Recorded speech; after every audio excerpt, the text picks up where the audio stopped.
last week. Good. Yeah, it was a pretty brutal kidney attack.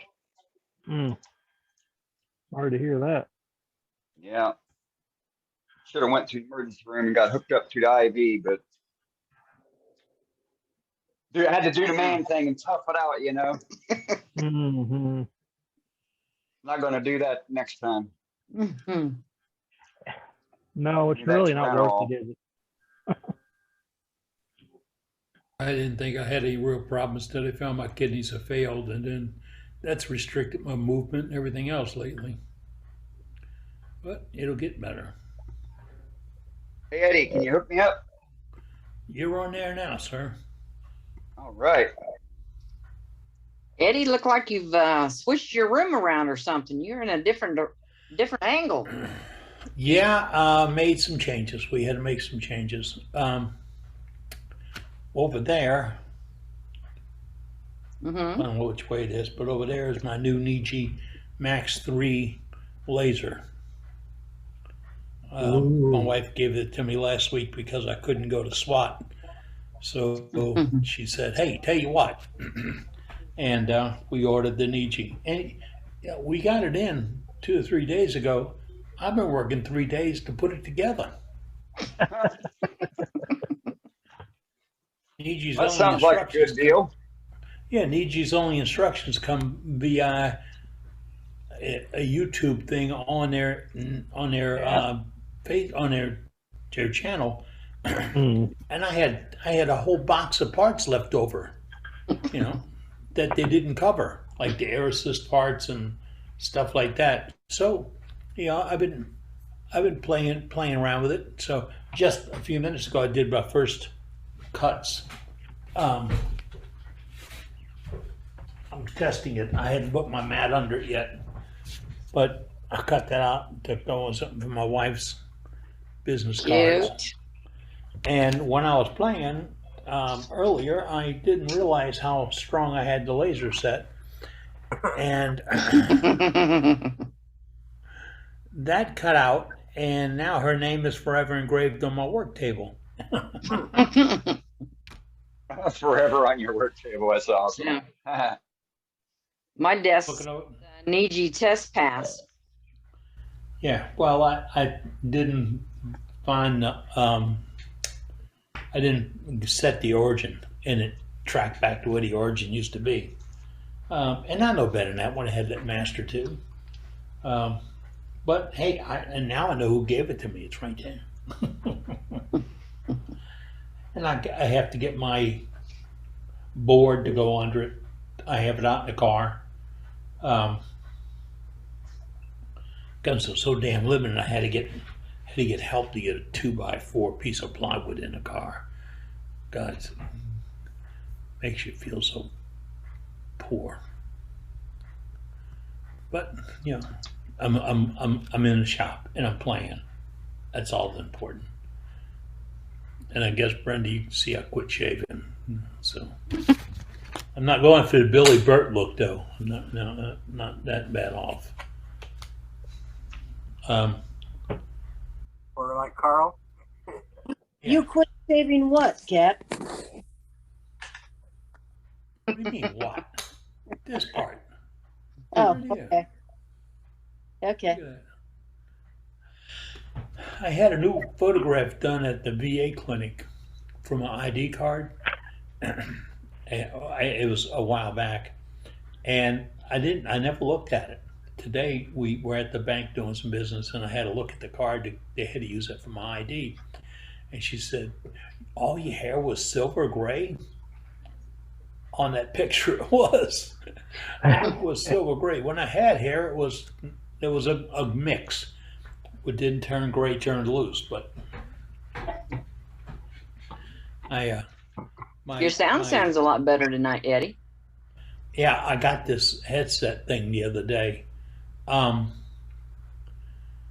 Really got it so I could ride the tractor and still be on a telephone if I need to be. But it's been so damn wet. Pardon me. It's been so damn wet down here. There's no riding the tractor this week. It is rough. I mean, today we got about 1.5 inches of rain today, but our friends up in Hattiesburg got 8 inches of rain Oh Wow. my. today. Yeah, there's Well, certain towns up there. send some of that my way. Yeah, Clinton, Jackson, Hattiesburg. In fact, the I-20 going through Hattiesburg was closed up for a while today. You know, when you got to close an interstate, it's rough. Looks like it's over near Pensacola now, up into Montgomery. Wow. Hey, Dane, what kind of demo we got going tonight? Scott's gonna finish up his lid from his demo from last week. Oh, cool. So He was a little flustered. He was a little flustered last week. yeah, I noticed that when I was watching the program back. That's okay. Stage fright's fine. Yeah. Well, I don't think the wood was cooperating with him correctly based on some of the cuts I was watching. No, but he's a trooper. He kept going. Yeah. Yeah. Yeah, I talked to him earlier today in the UK meeting, Martin's meeting, and kind of had to twist his arm to finish it up because he really didn't he wanted to booger out of doing it tonight, but I twisted his arm because my other demonstrator notified me this morning that he didn't plan on doing his because he thought Scott was coming on to do his. So either he was way, probably boogering out. He was probably boogering out on you. Yeah, so got to get him rescheduled for later in October. Hey, I got to time out here for a minute. I'll be back in a couple minutes. All right, gotcha. Lot going on, folks. If you've got something to bring up in topic tonight, it's fine. If you had something to show in gallery, Dane handles our gallery for us, but he's got help. He's got Brenda, Dave, Doug, Trey. I mean, there's a list of folks that'll help you out. Just put your name in the gallery, in the chat, and say, I've got something to show. Boom, we're there. We'll do it. It's about 20 minutes at the top of the hour. Somebody the other day asked me why he came in and we'd started too early. I didn't have the heart to tell him there's 8 or 10 people there when I pressed the button at 5:30. But tonight I was a little. Yeah, tonight I was a little sidetracked, and I really had to have my phone go off to remind me to come turn it on. Oh, Eddie, FYI, I'm the new vice president for OTI. I heard about that. Congratulations. Thank you. It's I'm not sure whether it's a mistake or not, but I'm trying to get them to have routine Zoom meetings is what I'm working on. That's a positive. That having clubs go Zoom. I saw one of our members has got the capability to record the Zoom on his system from his own machine without being authorized. He can record the input to his computer, and he showed me 2 different club meetings recently that had moved or augmented their live meetings with Zoom meetings because people can't travel right now, still because of Zoom or Monkey or whatever it is. But the other part is, thanks goodness for the fuel cost, nobody can travel to go anywhere. Yeah, well, OTI has done a few regional meetings during the year, and that's about it. And then they have a symposium every 2 years. So this will be a big step for them, having a meeting. We're going to try every other month to start with and see how it goes. That'd Hey, be you good. guys, what is OT? Oh, it's a secret. Can't tell you. It's an AW chapter, and it's Ornamental Turning International. Okay. That sounds fun. Yeah, I like your new name there, Sue. You like that? Thanks, Yeah. Dave. Right on. By the way, so thank you for stepping up and doing that for us. Well, thank you. Hi, Trey. Yeah. Seen you in a while. Yeah, I haven't been here. Been out traveling back and forth and everything else. And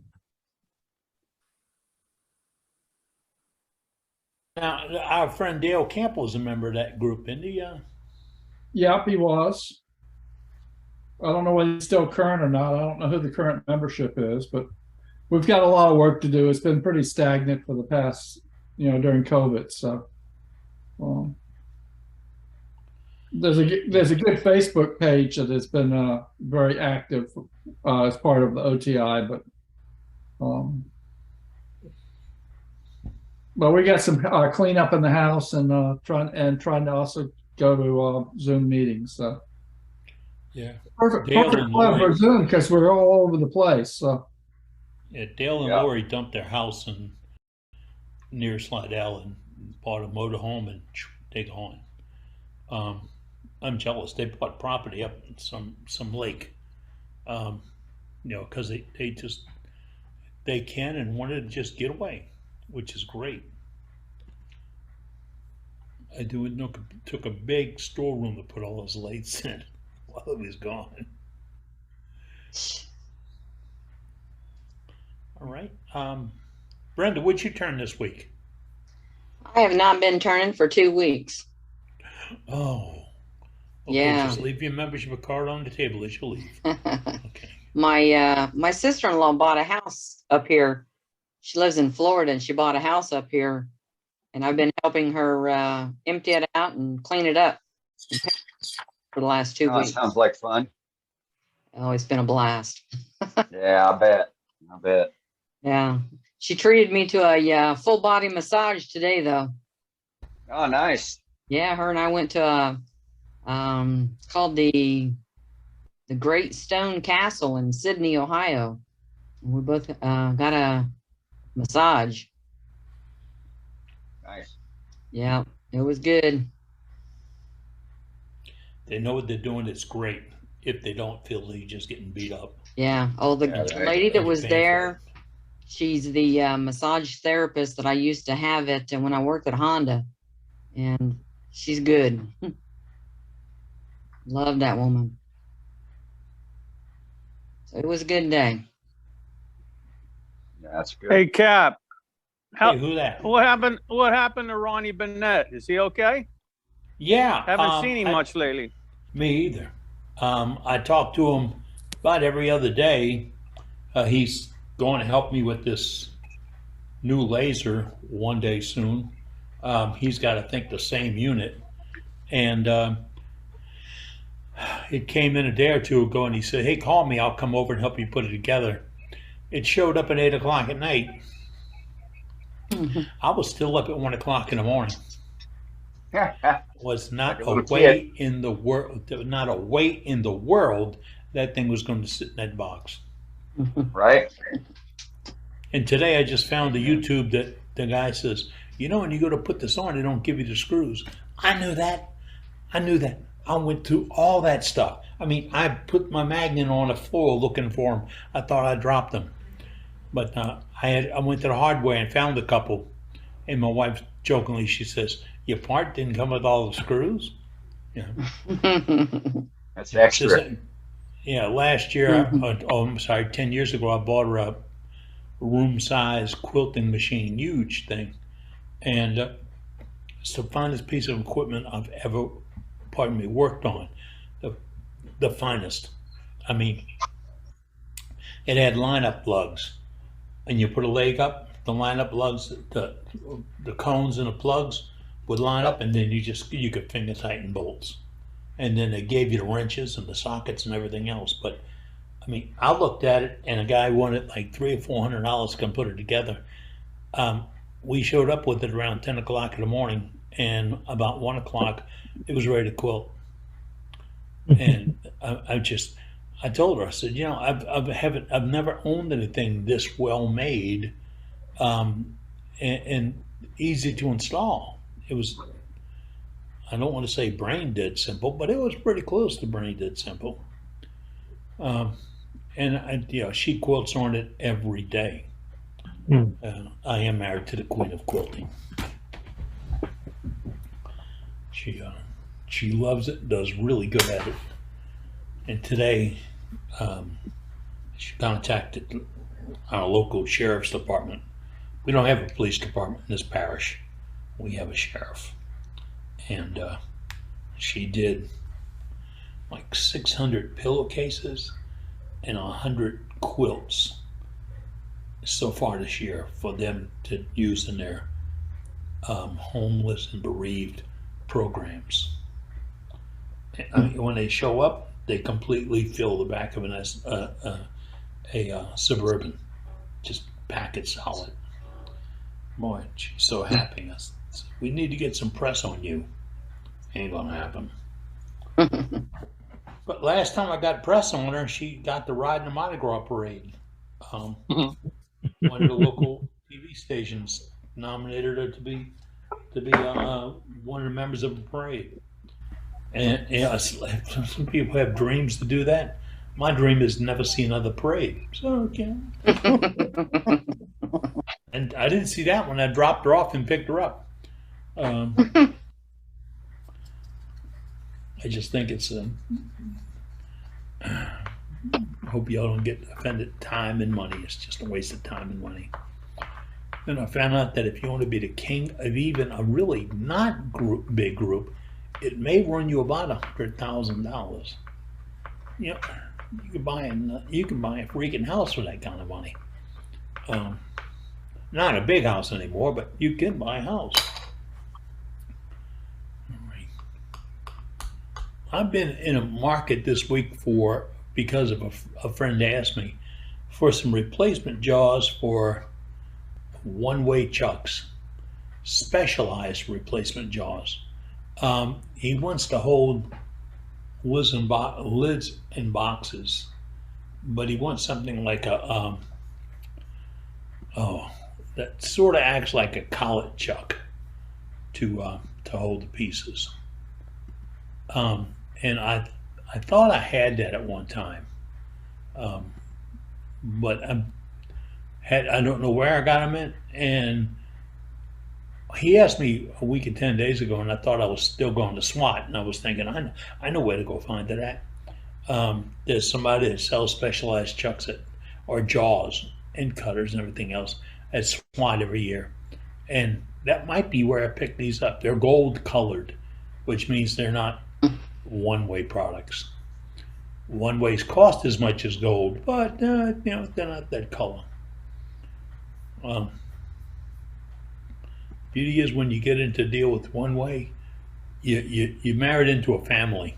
Honestly, they're one great bunch of people to deal with. Personal opinion. I mean,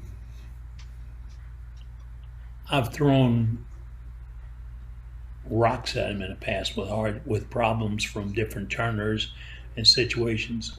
I mean, one of our turners, he lived across from my father-in-law in Kill, Mississippi. His lathe was out on a bar over the bayou in the back, and one of the storms took the whole shop tail, everything, right into the bayou. And he says, I lost my lathe. And I said, they don't float. They won't float away. I said, if you get somebody to go down and put a strap on it, you can pick it up with a bobcat, anything. And he did. He found somebody that builds docks and piers, and they went over, put a chokehold on the headstock and pulled that thing up out the muck. And then he said, okay, now I'm going to have to ship it to Canada to get it rebuilt. I said, not with the one-way people. They're going to tell you how to do it. And they walked them all the way through it, from taking it to the car wash and cleaning it, to how to get the 3 horsepower motor reconditioned. I think he had to buy the controller because it was under power when it went underwater. But he passed on a couple of years ago, but that lathe looked brand new when he got done with it. But he called the guys, and he only paid for the ABB controller. Everything else they helped him with was just as a friend or a customer. Yeah, you got to like that. There's not much service out there like that anymore. No, there's not. But you're dealing with a family. It's a family-owned business. I mean, two brothers and a sister command it. Somebody one day called up there and said, I'd like to talk to whoever signs the checks. The lady answered the phone. She said, that me. You don't have to go any further. Yeah. It's me. I was with my dad a long, long time ago when he went to buy a car, and a salesman, they were watching the ball game, the World Series, and they ignored him when he came in. He had his wife beater undershirt on and loose fitting work pants and the flip flop shoes, because he just did 10 hours on milk route before we went over there. Right. You want to relax. And, they were all standing in the corner talking, and he said, watch. He walked over to the receptionist. He said, I really need to see the guy that signs the checks. I'm thinking, whoa, whoa, whoa, whoa, whoa. And the guy came off in the back and he says, you sign the checks here? He goes, yes, I got a deal for you. I'm going to give you money and you give me a car. And we got a hell of a deal on that car. But he had that kind of mentality for customer service. You know, you deal with people every day, all day, and you got to be their friend to sell them something. And that's what he can do. He could just, you step up and he could sell you back the shoes you just threw away. Not a con man. He just was your friend. Came up during the Depression, learned how to make it. All right. Yeah. Well, I didn't have the chat up. I didn't see that. I have a gallery item. That's oh no, that's Dane says if you got a gallery item, put it up in there. We got a few guys. Somebody might be Ron. Somebody called me this week that said they went, and I got it in an email. I can't look it up right now. They just went to some place in the Carolinas, and the guy had a great shop and store and all these items, and he'd never heard of us. They had no idea what Worldwide was about. So that's why I sent about 1,000 business cards to our members who were going to SWAT this weekend to pass them out and say, look, if there's no endorsements, no advertising, nothing else. It's got the information for how to get the SWAT to Worldwide on the business card. And that's, I created it specially for that. My phone number and my name isn't on the card. It's about your club. And I'm hoping that we pick up some more involvement from folks, because there's still a lot of great turners out there that we're not talking to. But the important thing is, I don't want to talk to them. I want them to talk to me. I want them to tell me what's going on, what they came up with, what the demos are, what the IRDs are. And Tim Hatch got cards. There you go. He'll start passing them out on Friday. Tim's out of Bastrop, Texas. Just a handful of folks. I knew your members. You got to do something. It's it was something else that somebody asked me about this week. I wanted to do a little mini on taking care of chuck jaws. And talking to one of our local members, this club, he was local. He came over the other day because his chuck was clogged up. And surprisingly, he followed Ronnie Barnett's rule and he put super glue in it. Fixing a tendon, and it went straight down and didn't think about where it traveled, but super thin, super glue travels thin in water. And it went down. Yeah, and I just took it in the kitchen and put it in a pot of hot water. 5-10 minutes later, we could work it and get it loose, and then we broke it down. But his jaws look like, Tom, forgive me, they look like crap. He never thought about maintaining the jaws on the chuck, and we put it right on my lathe, and it was not the profile, the serrated ones, number 2 serrated, And I just took a little copper wire brush, ran it slow, and just brushed them and brushed them and brushed them. Then opened them up and brushed the inside also. Looked brand new. It only took about 2 minutes to clean it up. And he said, man, I've been having slipping tendons and mortises forever. Didn't realize what part it was that was slipping. So, Right. but it only takes a few minutes, folks. Sue does our Wipe them off. safety When you thing. take it off clean and wipe them off when you take them off your spindle, and clean and wipe them off before you put them on the spindle. Problem sorted. Yeah, Sue's our safety director. She'll tell you, if you just take 5 minutes a day, just 5 minutes a day to look at the equipment and the tools you use, and spend that 5 minutes looking at how safe they are, how well they work, how they can be improved, et cetera, you will become a better turner almost immediately, because you're starting to understand the mechanics of what's going on. I had a lady one time call me because she kept spinning things out of her chuck, and the guy at the woodcraft store up in Virginia told her that you have to have a dovetail. His explanation of a dovetail was one that tapers going out, not taper to hold. And she got him really nice. She sent me we did a FaceTime on it, and there was not a chuck in the world was going to hold that puppy. But we on FaceTime went through up, cranked up, went over to the lathe, put a piece on and showed her what it was and what the angle should be and everything else. She was totally happy. Does some beautiful work. She was big time at AAW this year with some really fantastic work. Okay, if you got your mic open. That'd be a quicker way for me to get into the meeting. I'm trying to find it. Okay, I'm gonna have to mute all. Okay, and I'll be back. There we go. You want to chat? Got to press the space bar. Not picking on you, but there's background sound, and I've seen that episode of Jeopardy. All right. Billy likes casting the tool. Oh, somebody's got to tell me about that. Well, since Billy did it, Billy can talk about it. That Billy? Is that the Billy? Yeah, this is the Billy. Yeah.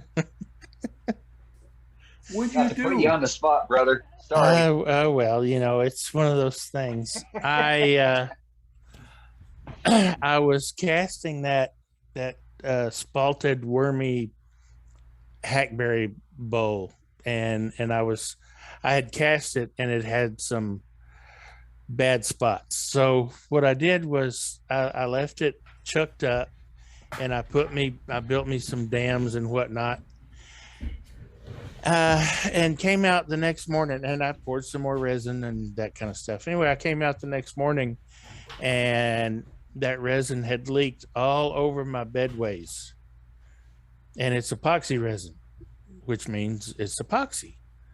And what happens if you've got two surfaces together and epoxy cures? Well, Got a nice bond. I did. I epoxied the banjo to the bedways, and also the tailstock on my 3520. So that was fun. I finally got I did some working around and with a dead blow hammer and some other stuff, and I got the tailstock loose, so I took it off the lathe and took it over the workbench and cleaned it up. And then the banjo was the hard one because it took the brunt of the epoxy. And so Went your banjo? Oh yeah. The banjo was very securely affixed to my bedways. But thankfully, I keep my bedways and the bottom of the banjo and the bottom of the tool rest waxed, and epoxy doesn't like wax, so it kind of broke loose pretty easy. But it took some doing. I finally got everything broke apart. I took everything over to the workbench, took the banjo apart, took my took the tailstock apart, cleaned it all up, cleaned the bedways all up, waxed everything back up again, and put it all back together. It works great. But now you Moral of the know story, that, won't do that again. Oh no, that was about 6 months ago, in fact. Yeah. That was a fun day, wasn't No. it? And while I'm here, I have a SWAT question. Some of you might be able to answer me. Is the instant gallery open to anybody that attends SWAT, or just the members of the turning clubs that are my understanding is open to anybody. Okay, Like the sales floor is open. Okay, because I haven't taken anything there before, but I'm going to take a box full this time. Yeah. Hey, Billy. Yes, sir. Did you take any pictures of that epoxy tool rest and bed and stuff? I had to have. That's about the only way I think Dane would have known. I think I put it on Facebook. Yeah, wasn't that on? It was on Facebook, wasn't it, Dane? Yep. I kind of remember it. Yeah. I did that once with super glue, and now all my super glue is in a bucket. You didn't choose for it to be in the bucket, right? I have super glued my chuck to a piece before, because I didn't want to take the piece out of the chuck, and I needed to stiffen up the inside some. It was a relatively punky piece of spalted maple. So I took the chuck off the lathe, put it on the bench, filled the bottom of the bowl full of super glue, came out the next day. Yep. There you go. Yep. I found out yesterday, Parfix 3408 will bond to silicone. Wow. Oh. Ooh, I wouldn't be surprised, but I'm surprised about that. Found that out the hard way on a piece I was working on. Moves. But then my neighbor was working on his truck using some epoxy. I gave him the 5-minute epoxy from Penn State to fix something, and he was hitting onto the rubber hammer and then set his hammer down on the bed of the truck. It stayed. He was a little bit later on. He says, "You got a really sharp wood chisel." Anytime in my career somebody's asked me, "Do I have a sharp wood chisel?" I learned a long time ago to say, "No, not really. No, don't have one." Yeah, because they're going to bring it back messed up for you. Oh, I had a kid borrow one 50 years ago on a job site, and he brought it back and he says, "I might have hit something, but I sharpened it up." I said, "How'd you sharpen it?" He says, "Oh, with that stone over there, yeah." You know." And he just promptly took it, stood it up, and sharpened the edge where it'll never cut flat. I lost a 1/4 inch off that chisel. Yeah, I don't loan any of my tools out. Not a darn one of them. Eddie, I made a similar mistake in the Army. I had a guy at Fort Carson. We're on the motor pool. He says, "Hey, Hatch, let me borrow your knife." So I reached down and grabbed my buck 110 and handed it to him. I figured he was just cutting some cording or something. This clown is over there on the concrete cutting up a tarp, dragging my blade. It took 3 weeks to get the dang blade sharp again. You smack him in the back of the head? Wow. I did, yeah. But, I would too. Didn't do my blade any good. It was just a buck. Have been a private. I mean, come on. Must have been a private. Hey, no, aren't bucks supposed to probably be an officer. able to cut nails? Either that or an officer. Ooh. Yeah, Either way, it was I a see junior. these things where when the kids are going in schools here, here at Murder Capital, New Orleans, they can't have a cigarette lighter or a pocket knife on them. And the school I went to a long time ago, that was like, you had to have them in your pocket. Oh, yeah. We always had a pocket knife. We also had our guns in the back of our vehicle, too. Oh, we had, there were shooting clubs at the schools and stuff, you know. Yeah. Everybody brought their rifles and everything to school, you know. Yep. Yeah, when I was in high school. when I was in high school, I had my shotgun and my 22 in the back window. Yep. Oh, yeah. Yep. And anytime one of us got a new gun, we'd be in the parking lot looking at it and holding it up and sighting it, and dry fire. And, oh, yeah. Back in You'd the even days, know you it. didn't have to lock your door either. No. True. No, keys usually stayed in They the called a SWAT on you today. Yeah, I built a couple of high schools. Yeah, I before recently retired. had a kid. And I was the talking about how things changed. And I said, I said, when I was in high school, we had a gun club. I said, on gun club nights, we carried our rifles on the school bus to go to school. Yeah. And when we were done with school, they took us home with the guns. a high school I built in New Orleans, when you came in, there was a dedicated entry, and there were 4 screening stations. And it was like what you go through at the airport, and they had a policeman each one. They had a wand. If you bleeped a little bit, they'd go over you and check you out. When I first saw it show up on the plans, I was with the architects. First showed up on the plans, I said, "Why is this here?"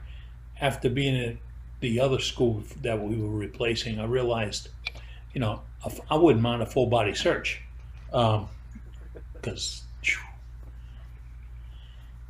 they had their own ways of discipline. The problem in the guns, the problem is the parents and not raising the kids right. Right. Yep. Really? If it was the gun's fault, then this is the problem for poor test scores and everything else associated that comes off the end of that 10. Yeah, I go to Aquasize every day trying to improve my hand-eye coordination. And every day we're experiencing kids. I'm talking little kids with parents that are younger than my kids. And there's no management. There's no, don't do that, none of that. I have paddles and strings and stretches and all this other stuff I have to use. And if I set them on the side of the pool, there'll be a kid pick them up and go play with them. It's not theirs. Yeah, no respect. Yeah. No.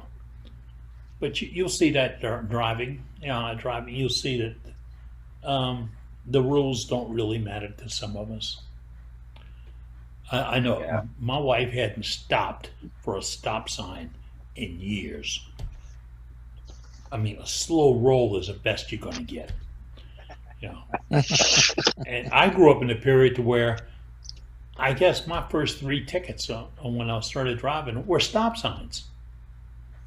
Because if you didn't stop and it rocked back on you, you didn't stop. They didn't cut you any slack. But as I say, things sometimes don't get better, they just get older. Dane, what you got on your lace back there? Oh, I got a little block that I'm going to do a bottle stopper on. Oh. Good wood or junk wood?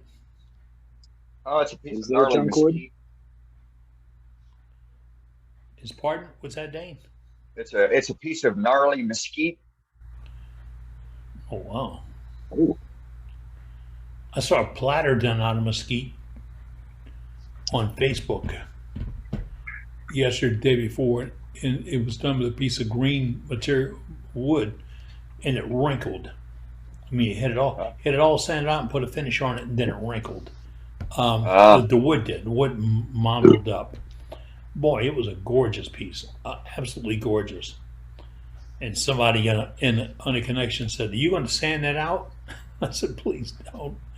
Please don't. That's real art. When you let the wood go where the wood feels like it's got to go, that's art." Yep. Do we have any gallery up right now?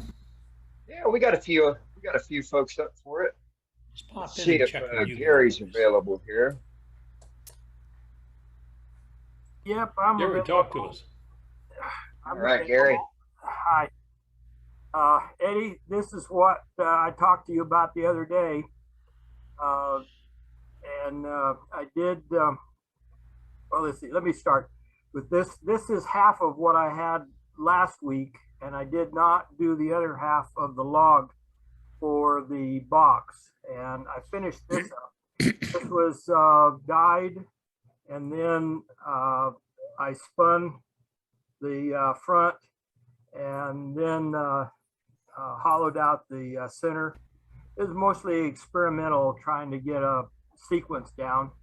And today I got my buffing system in, and I was able to hit this with the number 3, and I buffed it some. So, but anyway, that's what I haven't put my signed it yet. That's Now, what I've done. Number 3, is that the all cotton normally used for, Yes. for wax? Yeah, and on the inside, I used, well, this is a 2-inch. I bought a 2-inch and a 3-inch. And so for the inside, and they came today, and I used the inside, the 3-inch, to buff the inside. Very nice. But yeah, that's the all cotton with the carnauba wax. It looks great. Is that a Beal buffing pad? This is, yes. The others that I got, I do not think they are. They might be. They were 8-inch with a 1/2-inch arbor, and I just put them on some 1/2-inch drill rod with nuts on each side, and I mean, I cut it to length to fit between a Jacob's chuck and the live center, and then just put nuts on with the 8-inch wheel. And so I did that on the outside, and I used the 3-inch ball for the inside. Okay, nice. It's beautiful. Thank you. Yeah, I nice. didn't want to dye the inside because I thought it had such a pretty grain to it. It does. It really does, because this, you can see the grain, but I don't think it stands out as much as that does. Well, not dyeing the inside. Not dyeing the inside also gives it a beautiful contrast. True. Yes. Yep. Yes. And it looks like a longhorn steer inside there too. It's real pretty. I tried to mute. For a I tried to unicorn. mute her out. It didn't work. I tried to mute her out. Almost like a cat's face too. Oh yeah. Oh my God. Yeah. A lion. Oh yeah. With the big mane. Attention, I new see a members. caterpillar. There's a lot of Attention. animals in there. A bowl full of animals. The Zoo. guy holding it up too, yes. Thank All right, you. thanks, It's Gary. really beautiful work. All right, let's go to Ron. Hey, Ron. There he is. Not yet. Not There yet. we go. Now I'm unmuted. There you go. Well, I was playing around after the demo last week. This is cherry and walnut. I did the hidden tendon. And I was going to make a lid for it, but then I volunteered at the VA local on Wednesday morning, and a guy asked me if I would make him a cigar ashtray. So I think that's what this is going to be. Yeah. That is gorgeous. It is. It'll work. Great. Love the grain. That was a Bottom pretty piece of detail's cherry. nice. Yes, it is. Yeah, I agree. What's your finish on it, Ron? That's very nice. Lacquer. Just rattle can lacquer. You want to put a coin or something in the bottom?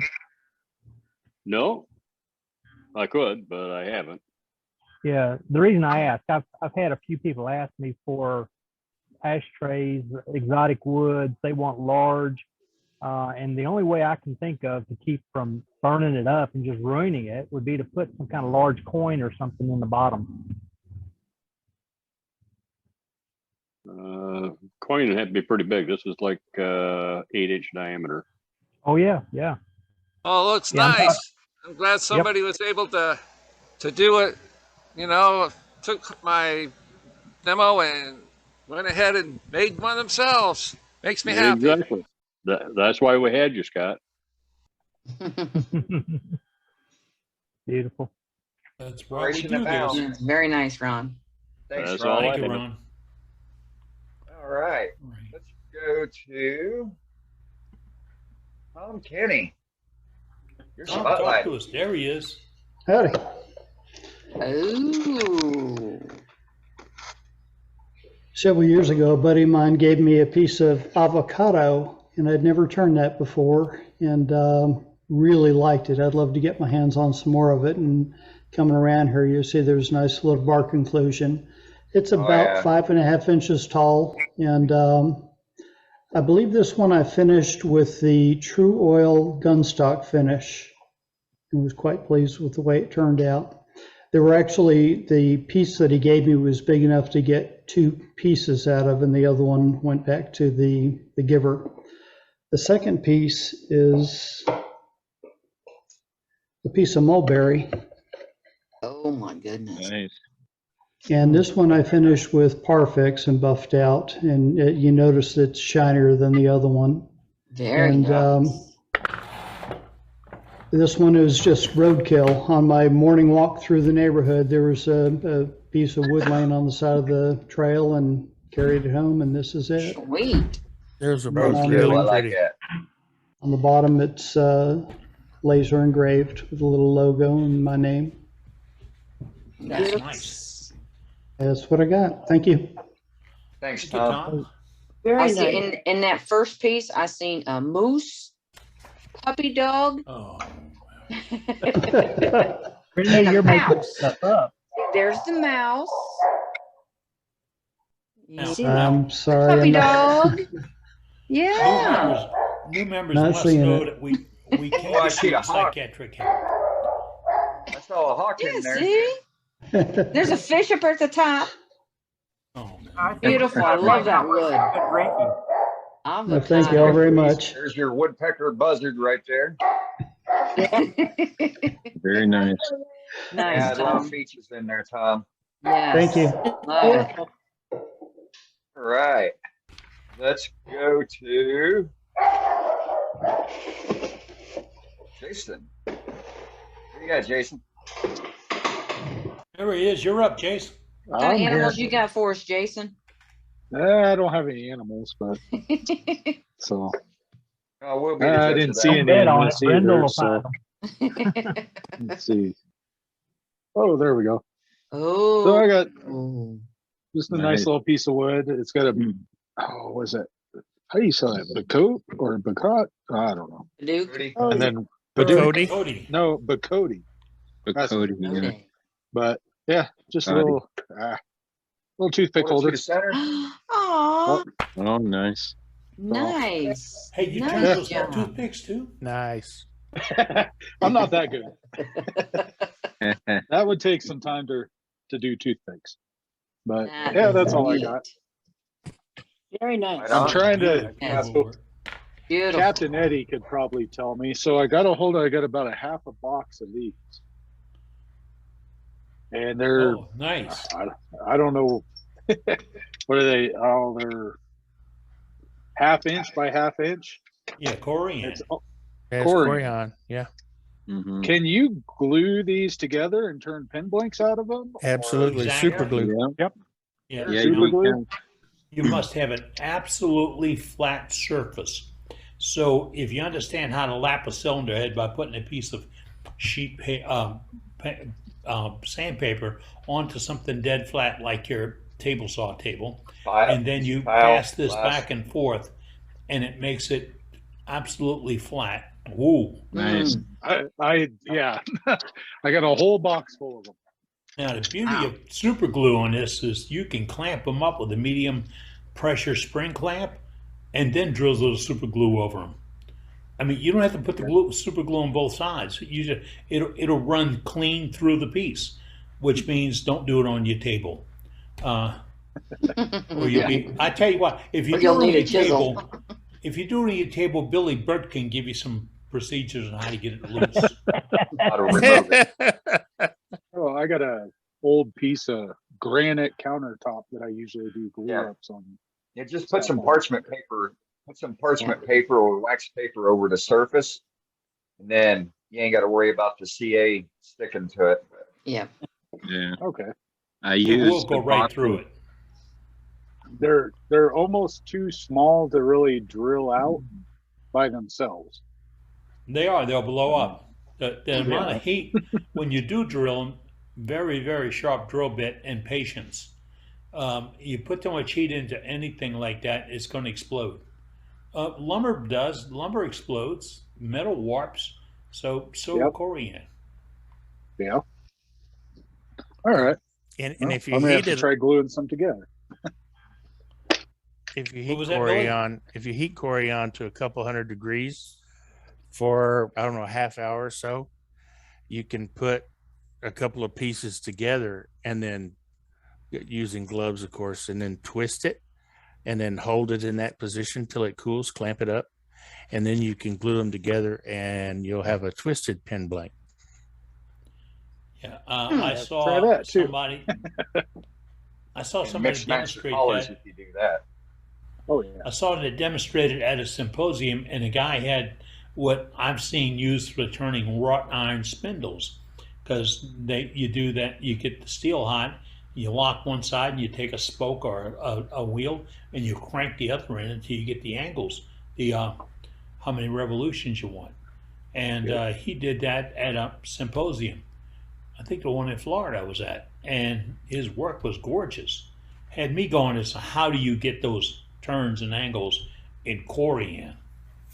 I stuck around for it. It's his second series just to see that. Huh, neat. All right. All right, Billy, You just you're up. put them in like an oven.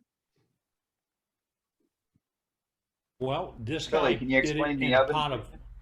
He did it in a Yeah. pot of water on a hot, that hot plate. Yeah. Oh, so just like boil them. That would So work. they- I use a toaster oven, but it's set at 200. Toaster oven.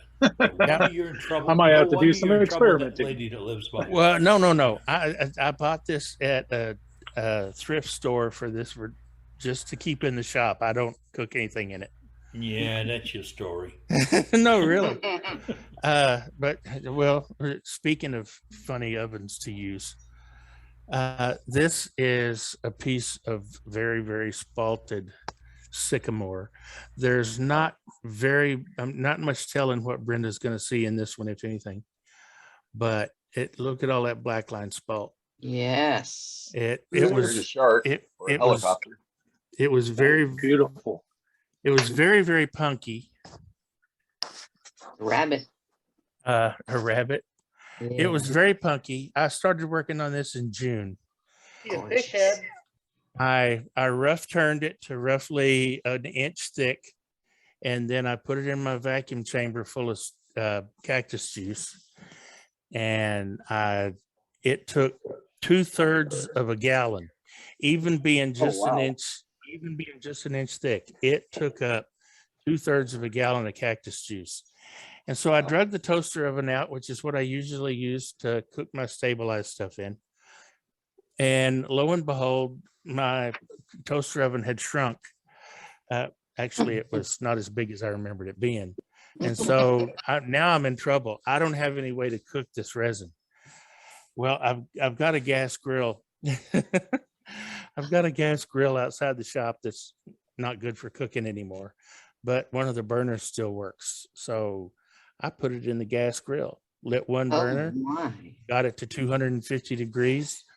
I didn't cook it long enough the first time, so I did it all over again. This time I cooked it about 4 hours, and it finally worked. Like I said, I started this in June. Cactus juice apparently and lacquer don't like each other. I shot this with Deft Gloss a couple of days ago, and over 24 hours later, on the end grain, it stayed sticky. It never did cure. Up here at the top and on the end grain itself. Down here in the bottom and on the sides, inside and out, it was great.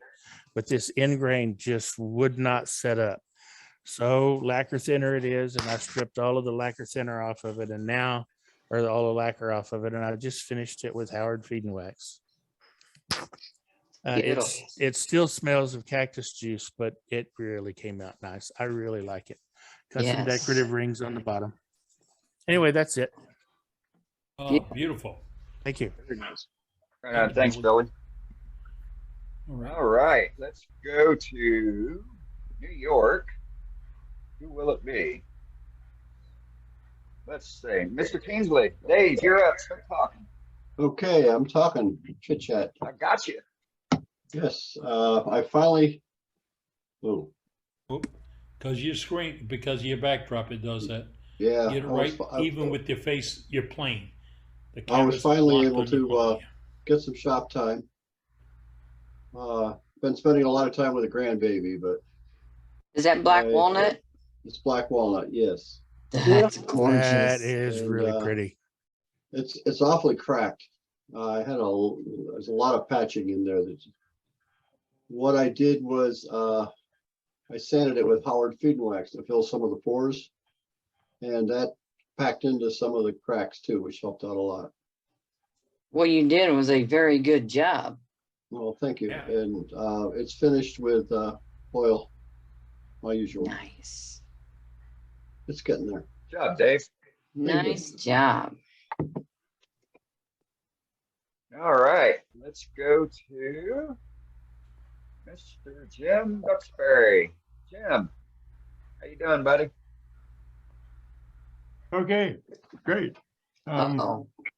Uh-oh. This is gonna be something awesome. What I say. I'm gonna try to do a screen share with a video, and I have to have sound. Oh, brother. See if this helps. Does this work? Starting to do screen share. We don't see an image. We see that it's on a screen share. Oh, brother. You Looks good on have to have screen. It's just, there you go. There it is. Oh, wait, that was worth waiting for. But, Yeah. okay. I'll just play this. I don't know what's going to happen. Hold on. The name of this piece is Bullseye. It's a 3-inch maple ball trimmed with 2 rings of Jatoba. The plug in the middle is purple heart, yellow heart, and Jatoba. The ball rides in an arc made of elm and sits on a base made of cherry. And it really works.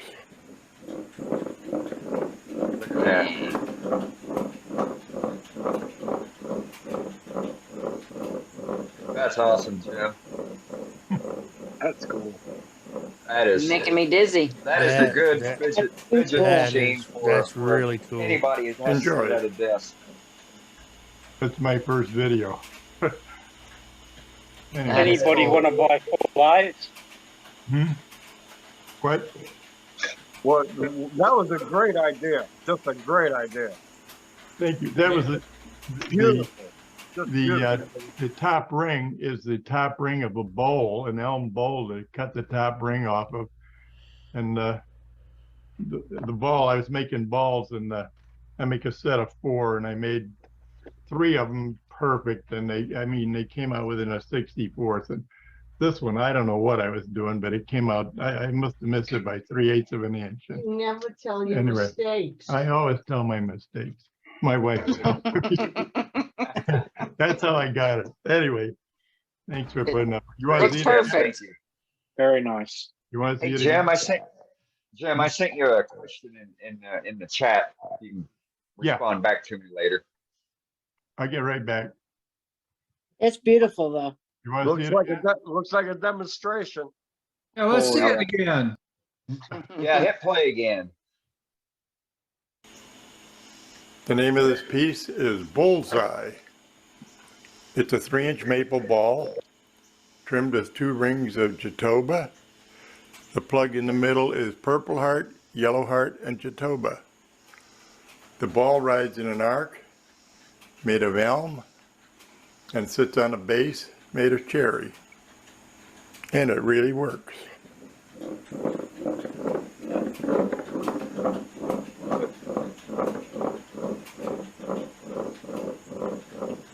Don't watch the ball. You'll fall off your chair. You know how many times I've seen this? He's got us all hypnotized Enjoy. now. This is the take number 374, I think. Anyway. Thank you. How many times did it roll? Thanks, Awesome. Jim. Thank you, Jim. Pretty nice, Jim. All right. That's Well, good. I believe that's it for gallery for the moment. All right. If you've got something to show, folks, it's simple. Put it in the chat. I have something to show. Dane Chandler handles that, and he'll call on you. And when he calls on you, please start talking, because we have got 74 people, and there's 74 little squares up there, and he's got to see which one's talking in order to call on you. And it's all. And remember, all these people are members just like you, and they all work for the club just like you, and they all get paid just like you. Yep.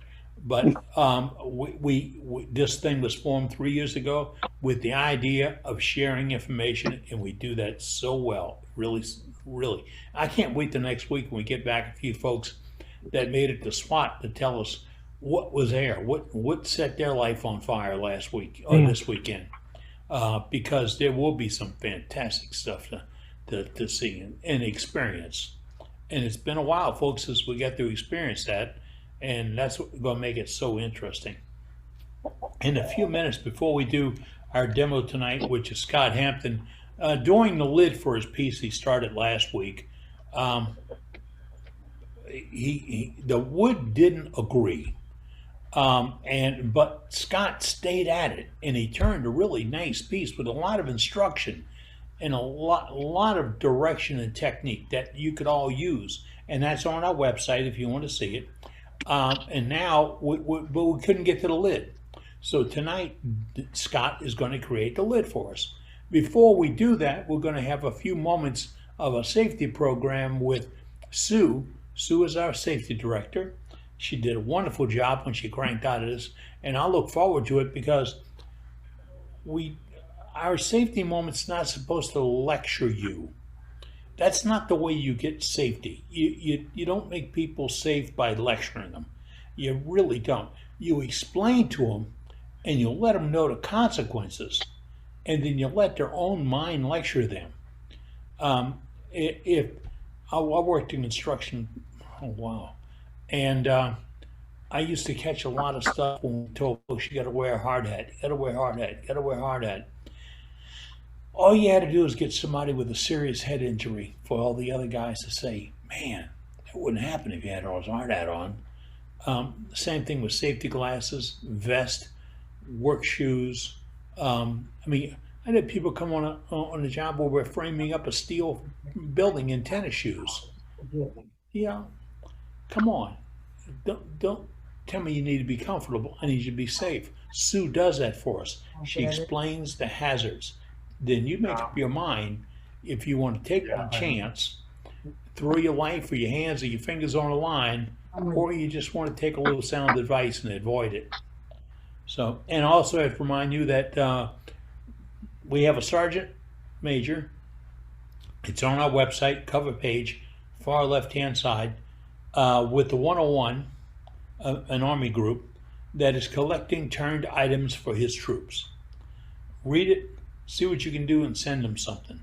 And it's just not the pens. We still do Freedom Pens, and we're really great at the Freedom Pens. This gentleman, this sergeant, will take turned items because they all would like to have a little something from home. And remember, these are volunteers protecting your freedom and my freedom. Really matters. And somebody said tonight that they were busy working at a veteran's home today. Thank you. Thank you so much.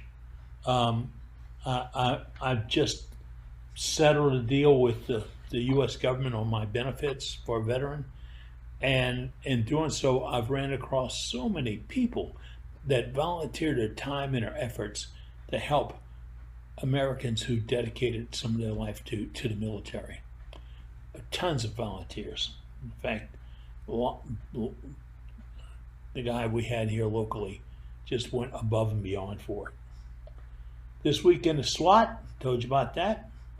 And, oh, tips and tricks. We did that a couple of weeks ago, a tips and tricks program.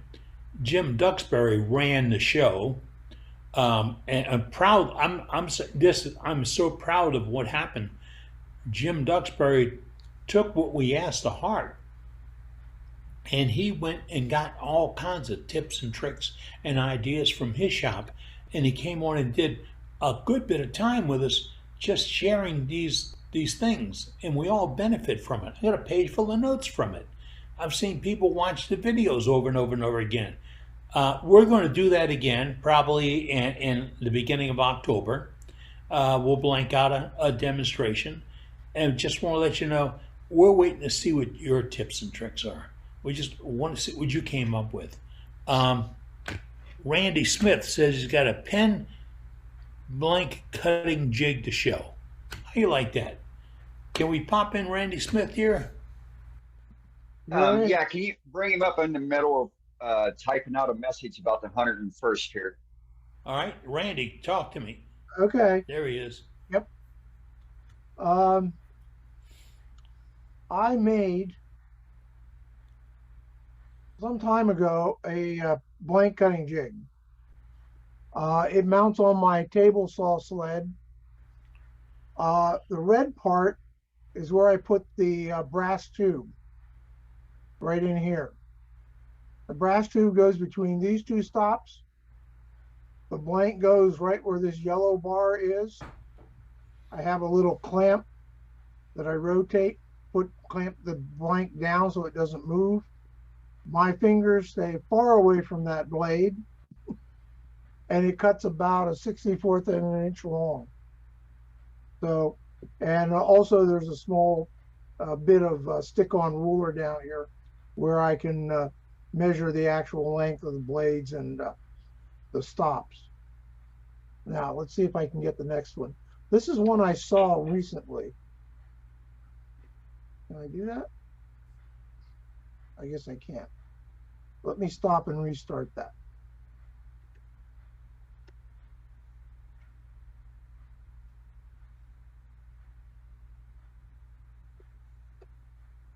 Okay, let me start again. This is one I saw recently. This is a little simpler than mine, and I may try this, although mine works perfectly. This is a little bit simpler than mine. It consists of a U-shape here, which is in red. This pink stop block is a fixed block, and the white part is a movable jaw that's attached to the red part. The blue part actually holds the red part down against the base, which is in green. And so that's an easy way to get your blanks to come out exactly the right length every time you cut them.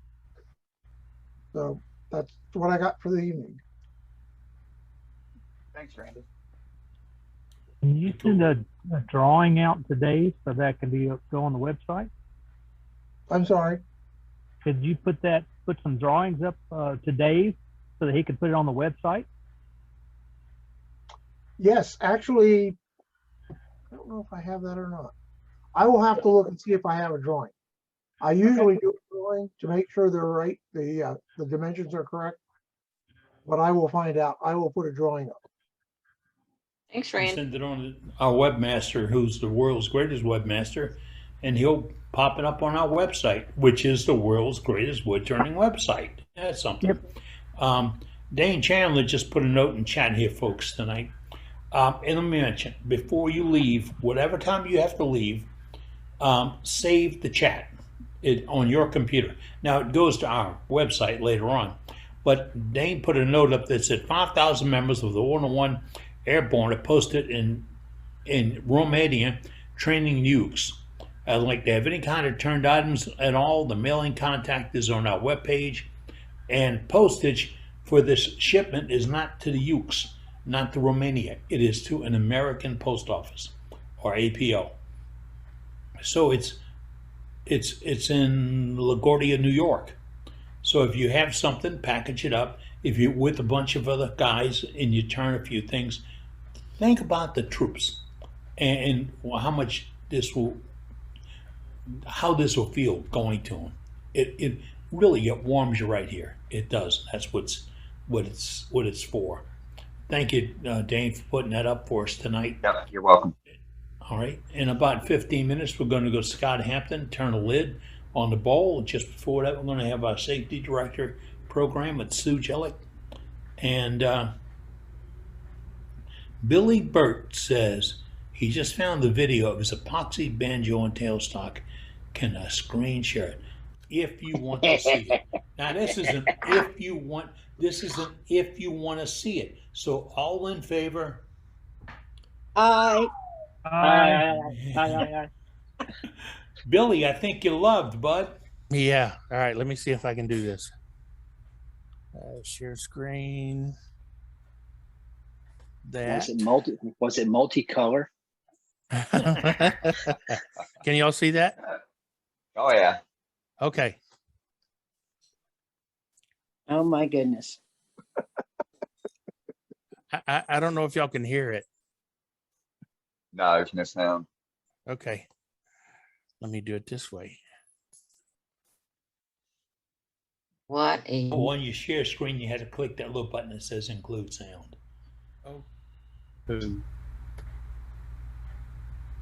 in the lower left-hand corner. Mm-mm.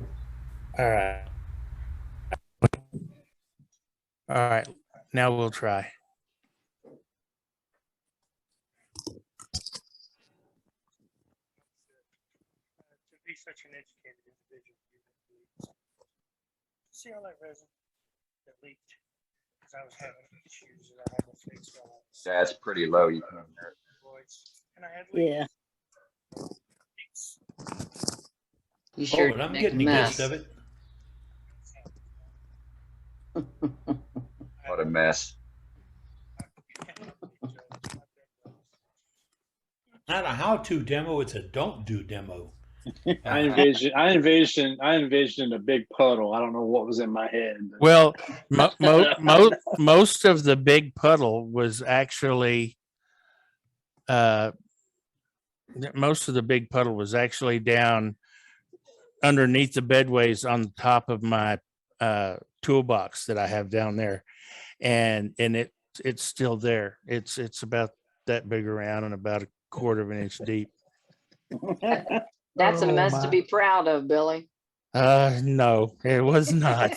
I don't know, Billy. I don't think that color really goes with your lathe. You should have picked a different color. Kind of contrast. I know, really. Hey, Dean, we can't teach art. I mean, that's his version of art. We can't teach art.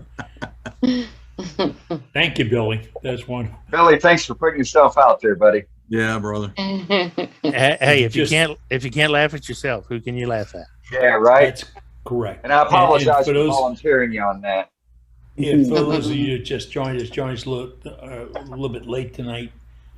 Billy was telling us of this story and how it drained down into his banjo, underneath his tool rest, into his ways. And it's not a matter of just getting it to move, it's keeping it moving. Because when you have all that foreign product get into those places, you have to get it out. And I think that was the learning experience. It was no showing anybody's boo-boos or anything. That was a learning experience. And I experienced it with my lathe with some C8 that I just dripped right through it.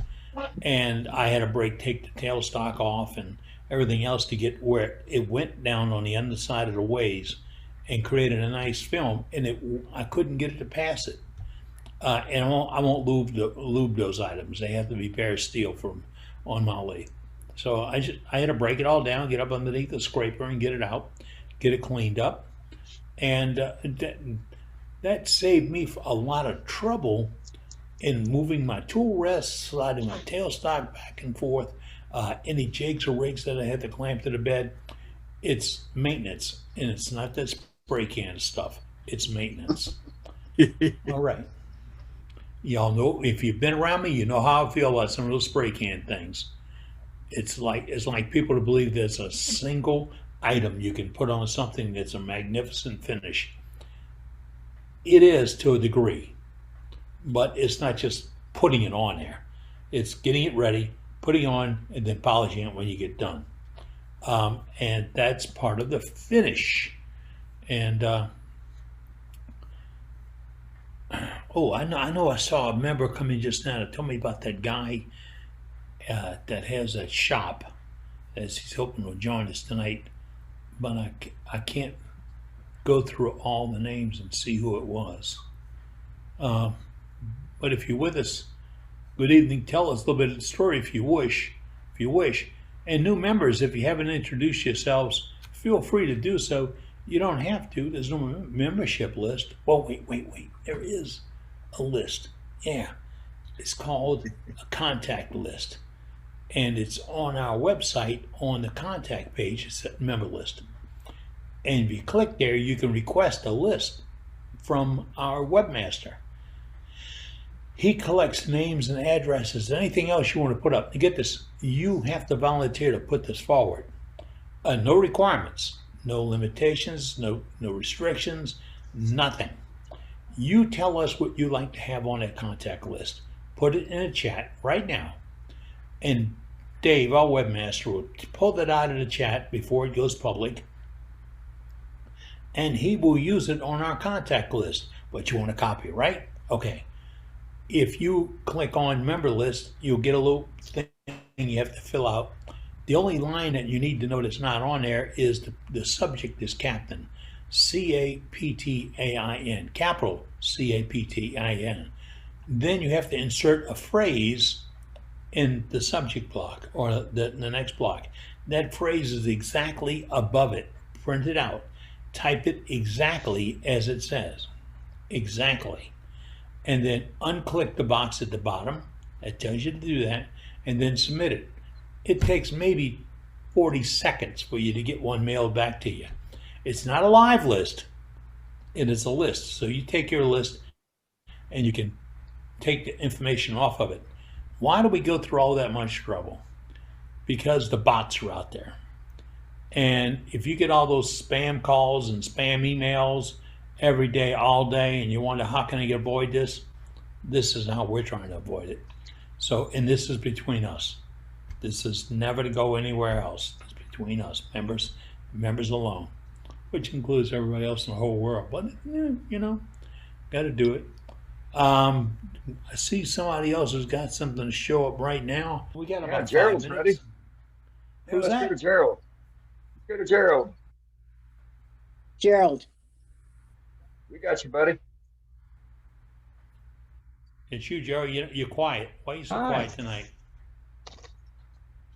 That is an African blackwood necklace. Wow. And this is a single. Nice. How about that? I made each disc less than 1/8 of an inch thick, closer Right to a on. 16. Nice. Very nice. Gorgeous. Beautiful. And Yeah. to turn the disc that small and that thin so it'll be comfortable, you make the front convex and the back side of it concave. I know you probably won't be able to see that in the Yeah. image. Wow. Yeah, we To can see hold it. it, you need to make you some soft jaws. And I just went on the internet. Alan Stratton had done this, made some soft jaws. And a guy told me about it. And you just make a cut in there, an indentation to hold your disc. And then you put in your piece and you tighten it back down. Then you slice it off. And to slice it off, there's my homemade, very narrow parting tool. Slice a piece off about 1/8 of an inch thick. Round off the top part of it. Turn it over, put it back in the soft jaws, and then scoop out the back. Nice. Pretty much done. Very nice. Beautiful. Well done. Dane, Yeah. in case you didn't catch it, his name is Gerald, Gerald Avery. Yeah. And that was really And I'll close to send you a being a pic- volunteer. Yeah, and I'll send you a picture of it tomorrow to put on your website. Made this for my sister. Yesterday was her birthday, but I told her I had to hold on to it till I could show you guys. There you go. Gerald, do you realize they just put you down for a demo? I heard that. Yeah, it just sounded like a demo volunteer to me. Yeah, I won't be able to do it for a while because I don't have my camera out there that'll work at the moment. We'll give you a couple months. Okay, thanks. Fair enough. Gerald, how did you connect your disc to the necklace with the plastic? What I did is I bought some jewelry findings from, I'm looking to see if they're in here on this table. They're not. I bought some jewelry findings from Amazon. And what it is the rings, you can buy a whole bunch of rings and they're all different sizes. They come in one little box. It looks like a little miniature tackle box. And you just find the size rings that you need for the necklace that you're going to be using. And also got the necklaces from Amazon. Right. And it was like eight necklaces for a little over $10. So is that clasp at the bottom? Is that a twist pressure clasp or no? That's the regular. Not the connect. That's the regular claw type. The disc. The disc itself. It's a crimp ring. Yeah, it's a crimp ring. The clasper. Or what they call a jump ring. Okay, gotcha. And you can get them. You can get them from Amazon. Like the I think it was eight necklaces was like a little over $10, and a whole bunch of jump rings you'll never use all of for was about $10, and they're stainless steel with silver plating over the top of them. Yeah, it's not bad. Can you throw up the links in the chat? Yeah, I'll look it up I think and send it in. Really nice.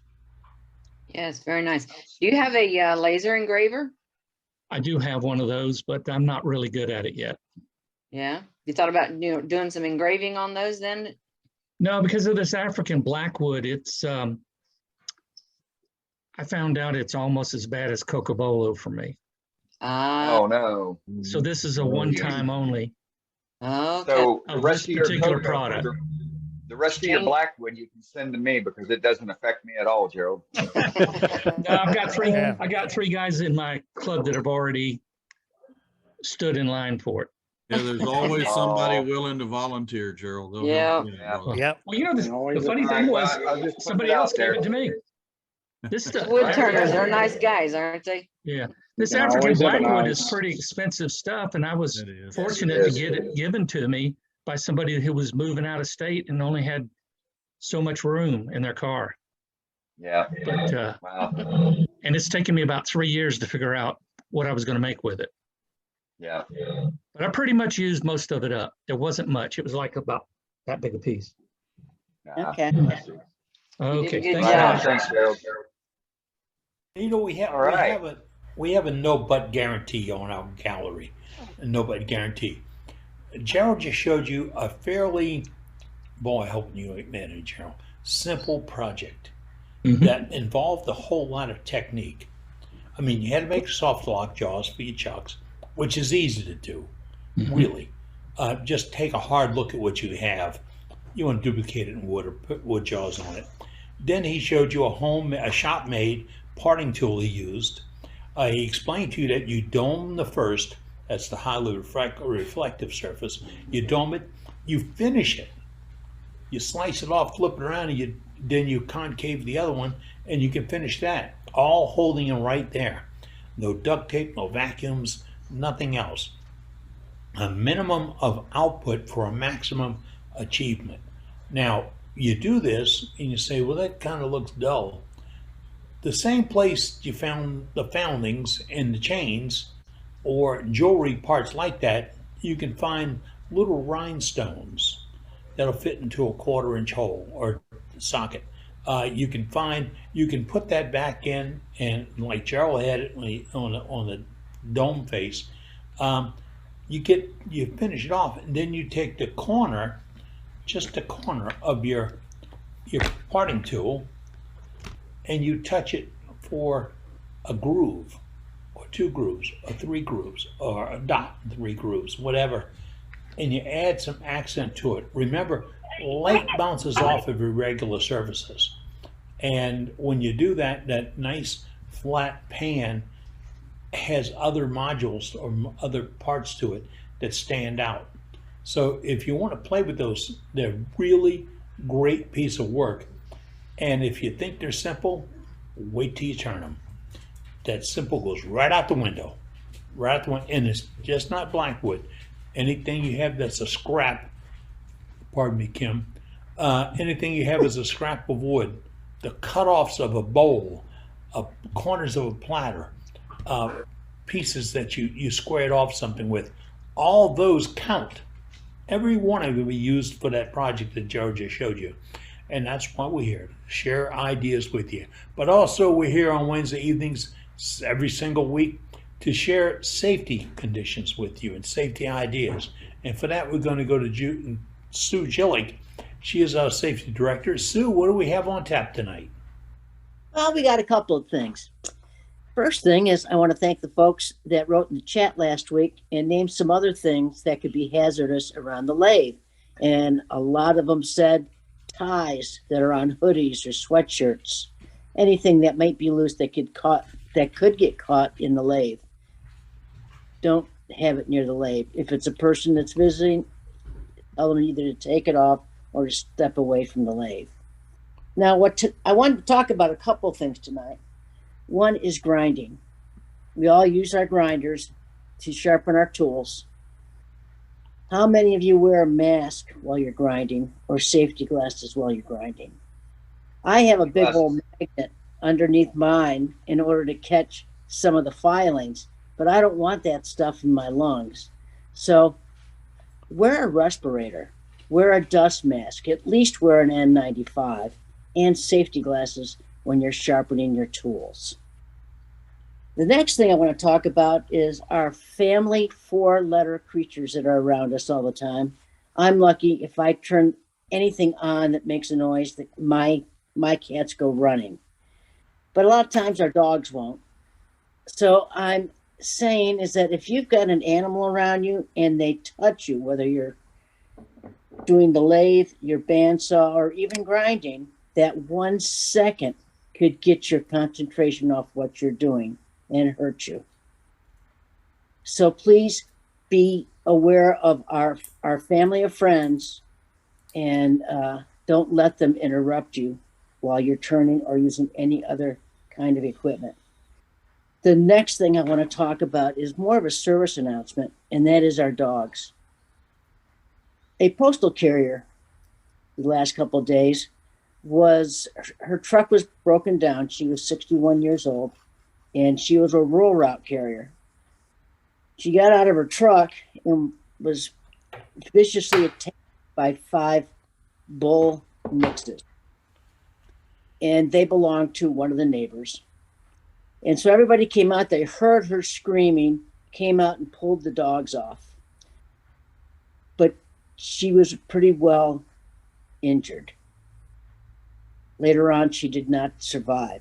So folks, and this is mainly for the post office, and since I'm retired post office, keep your carriers in mind and make sure your dogs are up while they're delivering the mail. So thank you and be safe out there this week. Thank you. Right on. Thanks, Sue. Thank you, Sue. Awesome job, Susan. Very good. And All right. That is our safety director. And Sue said she has a magnet under her grinder to catch parts. Well, that they do have a purpose. They'll keep the larger pieces from hitting your floor because just in high humidity, that will rust. Now, it's your shop, right? It'll also rust if it lands on tools, pieces, woods, and all that. So the magnets have a purpose, but not a total safety purpose. It's a convenience item. The safety purpose will be shield, mask, etc. And even if you're using the new CBN wheels, still generates a dust. And as somebody put in the chat a few minutes ago, my dogs hang out around me, but they really shouldn't be breathing the shavings or the grindings. Yes. And you got to consider that pets are loyal to you sometimes beyond reason. They'll run to death with you. They'll play with you no matter what the weather is. If they don't feel good, they'll just keep trying to go. They're loyal companions, dogs, cats, whatever. So consider that your loyal companion in the shop with you may be impacted by what you are doing. It's 3 after the top of the hour. I'm Captain Eddie Castle. You're on worldwidewoodturners.org. And last week, I preluded this a little bit while ago, we had Scott Hampton with us. And Scott turned a bowl, and the intention was to turn a bowl and a lid. Scott got rather involved with the bowl. Wood didn't agree. And he promised he would come back and turn the lid for us. So guess who's back? Scott Hampton. Scott, talk to me and we'll get you right up there, buddy. All right, everybody. Welcome back to my shop. I'm going to do 3 things. First, I'm going to show you a different way to do the crackle really quick because I wasn't really happy with the way the other one turned out. I think my shop was just too warm. So I am going to, let's see here. I put a different kind of crackle stuff on it. I prepared it early. It is this stuff here you get at the craft stores, Michael's, Hobby Lobby. It's called 4-Cart Crackle Medium. What you do is you put the base coat on, let it dry for an hour, and then you shake this stuff up really, really well because it'll settle in the bottom. And then you let that dry for an hour. But it's been dry for about an hour and 15 minutes. And it's supposed to crackle as this paint dries. So I'm going to apply the crackle, or the white again. But I'm going to use a sponge this time to apply it. I'm not going to use a brush because I really didn't like those brush strokes. So I'm using a sponge. It's slightly damp. I'm just going to put a little bit on the sponge. I'm going to dab it on this paper towel to get a good part of it off so it's not all bloppy on the piece. So I'm just going to, this will give it a more textured type of look when it cracks, I believe. And this should be a fun experiment as we go along. So once I get this, almost looks like snowflakes. Yeah, it does. Frost. It gives it a really cool texture. It's like I can already see it start. Yeah, it's already starting to see some crackle right there already. So as the paint dries, it's supposed to show up, and hopefully with the heat in my shop, it's currently 100 degrees in my shop right now. So I'm kind of biting the bullet here as far as weather goes, but I'm doing all right. I got my swamp cooler going, so that's blowing pretty much directly on me, so that's helping. And it's also going to help with this paint to dry a little, maybe a little slower than I wanted to because of the humidity the swamp cooler's putting out. And that's what I really want. And you can also see I masked off that walnut that's the rim. When I painted the blue on there, I didn't want any of that blue to get on there, and then I'd have to recut and resand all that walnut. So once I get this done, I'm going to set it aside, and then we'll make the knob that's going to go on top of the lid. And I've got some the same kind of walnut that I used for the rim. Now, this can get a little tedious to watch, but it's kind of, you get thinner in some spots and thicker in others, and we'll see how this works out. I can see cracks already starting to form in it, which is what I'm shooting for. So I'm just going to put just a little bit more on, just go around a little bit faster. I'm getting a little bit of sponge stuck in there. That'll just add to the texture. Yeah. Hey Scott. Yeah. Does the cracking happen on a pattern? Like I saw one time where somebody was using a brush and they brushed it on, and the cracks were happening sort of on the brush strokes. Is this stuff work? That's what happened last week when I used the glue. Okay. It followed the brush strokes, and it gave it too much of a uniform pattern for my liking. Gotcha. So Thank you. That's why I cut. I cut all this off. You see it cracking right here already. So Yep. by the time I get, it's cracking everywhere. This is what I was after.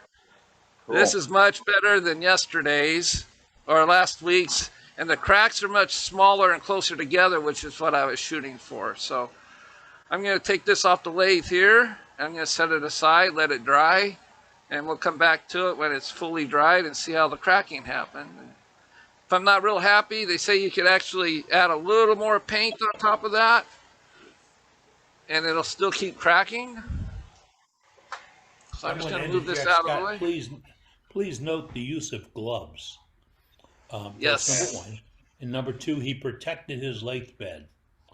Yes, I always cover it up when I'm ever doing anything liquid or anything like that. Even if I'm burning lines into the wood with wires, I always cover the lathe bed because you don't want any embers falling down into the shavings, but you definitely don't want paint and finish. I always put cover my lathe bed when I finish it and all that stuff. So. Okay, and whoever had that smart remark about Billy Burt, leave it alone. Leave it alone, folks. All right, so I'm going to take this, I'm going to set it to the side. Yeah, it's cracking great. This is what I was hoping for last week, but it didn't quite hit the mark, so I thought I'd give it a try again. With a different product this time. And that's all acrylic. There's no chalk paint like I used last time. That's just acrylic paint. This acrylic paint you buy at the craft store. I'm taking this out. This is a piece of ebony. It's too dark for the lid, so I want the grains to match up. So I might have to put my other chuck in. Yeah, that's not gonna work. I was hoping it's gonna be small enough. Let me grab my other chuck.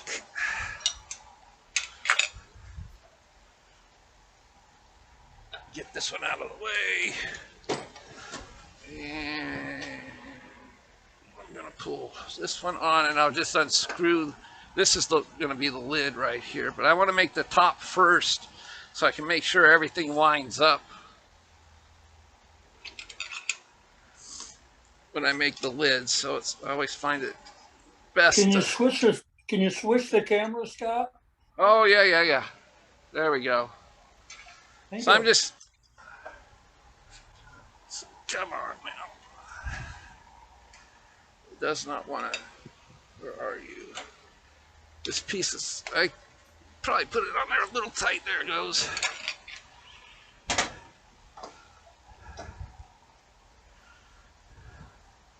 So this is going to be the lid. I'll screw that back on in a second. And you can see I'm using a spacer so I don't have to go as deep when I drill a hole in that lid part, because it's going to be a shallow type of piece, and I don't want to end up going through the bottom here. Provides more support too. Don't need to make a donut, right? That's right.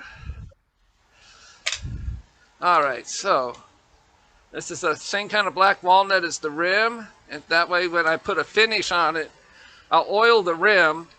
It's walnut oil, and I'll do the same thing for this. There we go.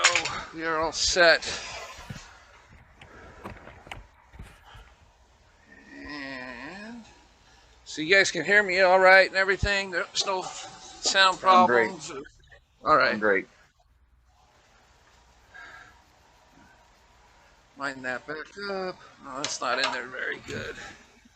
Kind of awkward, so I'm going to try to straighten it up just a little bit, so it's running a little bit truer. Yeah, that's better. I'm just going to round off the whole thing with a small roughing gouge here. I just got a 1-inch roughing gouge. Oh, very important thing before I start turning, take your gloves off. do not forget to take your latex gloves off. I have forgotten to do that on one piece, and it was a natural edge. I was coloring it. I applied the color. It looked great, and I was going to go inside. I was going to sand the inside because it's like an open goblet. I forgot to take the latex glove off. Well, it grabbed and it pulled my hand right across that surface, and I still have scars from it all across here. Yeah. So I learned my lesson about taking off gloves before, you know, latex gloves, they're going to grab like crazy. All right. I'm just going to turn this around real quick. Camera change, sir, please. Oh, there we go. I'm looking right at my monitor, and I still don't get that right sometimes. Let me see if I can do a different look here. Oh, that looks good. There we go. Get Don't down rush in the it, Scott. Don't rush it. Just take it easy. Oh, no. No, this is fine.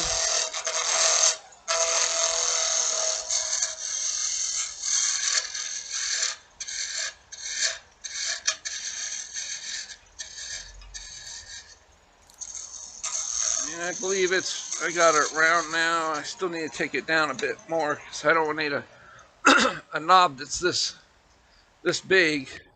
So I'm going to do some peel cuts real quick. I'm going to grab me my larger roughing gouge for that.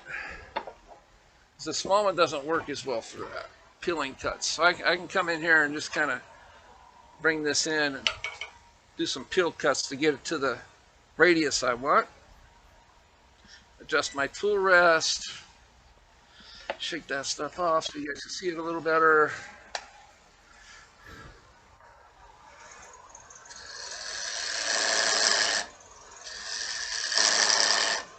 Now I'm just using the side cut right here, the tool. If you look down in the bottom corner, I'm just using it right on this edge right there.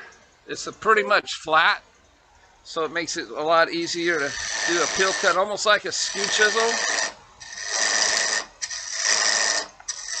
You can move take a lot of wood away really quick with doing this. Just a little bit more. Almost there as far as the radius I want goes. There we go. That's good. All right. Put my tool away so they're not laying around so much. And I need to grab my parting tool just to true up the front end here.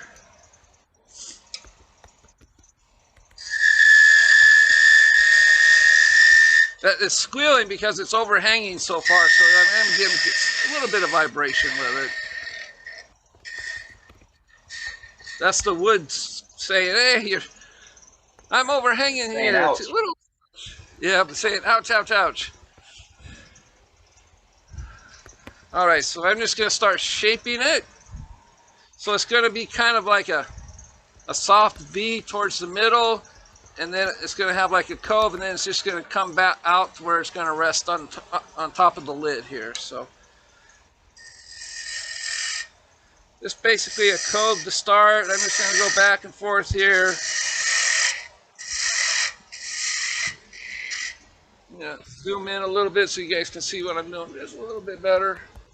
The wrong way. A little too much. There we go.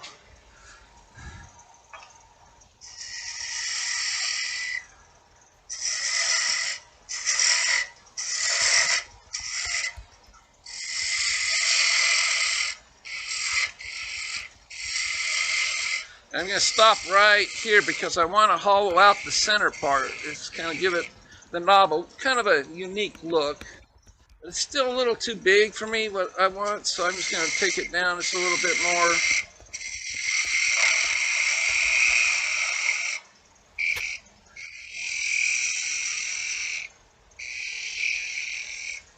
And I'm going to grab that blank and just kind of hold it up there and give me an idea of the knob size.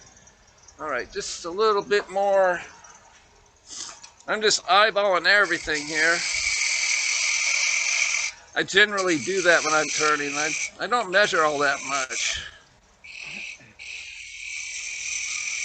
There we go. I'm going to turn off my lathe and twist my tool rest around.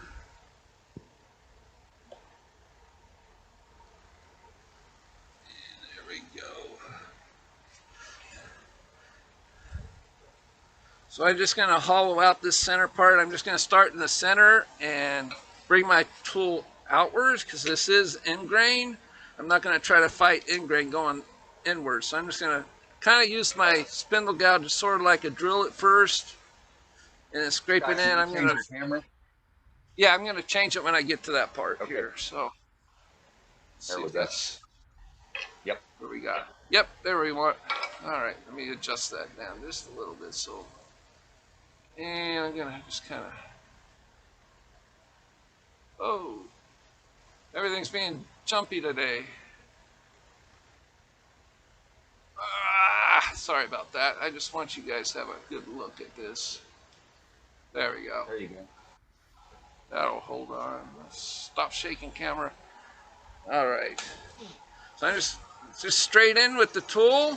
I'm gonna slide my tool rest back because it is sitting on the bevel a little bit there. You don't want that to happen. Just straight in at a 45 degree. You can see how it's kind of drilling a hole, and then I'm just going to bring the tool out using the tip of the tool to cut.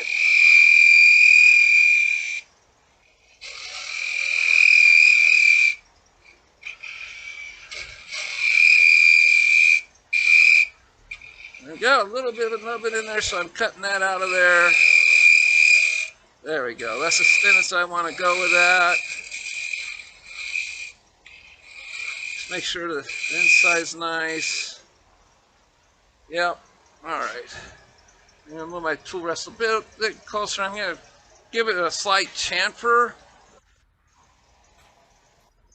I'm just going to use a scraping cut to do that. Just kind of go back and forth a little bit here.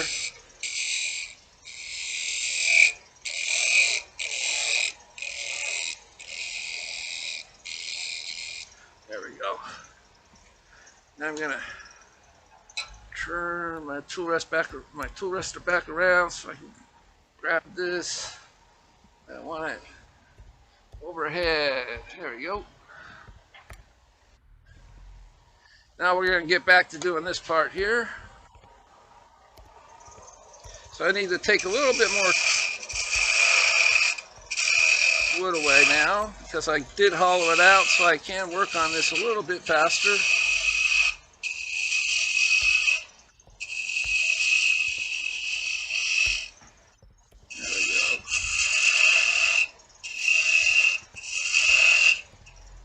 Now I'm working on the cove that's going to come and meet right there in the middle.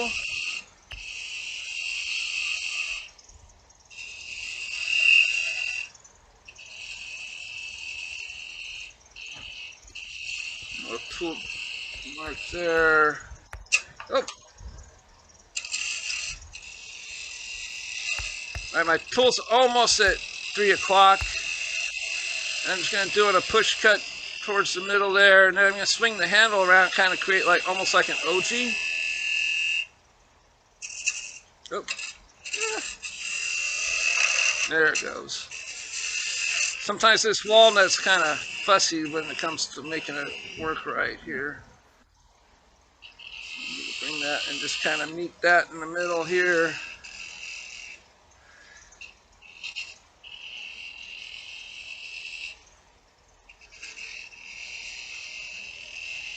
And just a slight little detail right in there. All right. So this is where it's going to come off right here. So I'm just going to create a small groove right now. My tool rest is a little low. Need to raise it up. And I'm going to create like a small chamfer right here.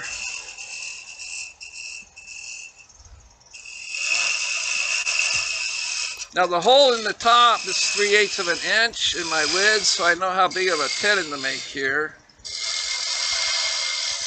So I'm gonna grab my calipers. I've already have it set for 3/8. I'm gonna sand that really quick, get rid of some of those tool marks. I need to lower my lathe. The lathe speed down a little bit there. This is 220. So it seemed like I had a pretty good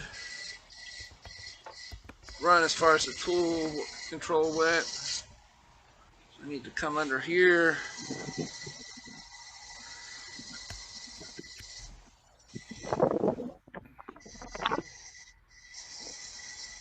Wow, I'm hearing a lot of microphone sounds. I don't know if that's me or if somebody else has got their mic open. We keep going through looking for someone who opened their mic. And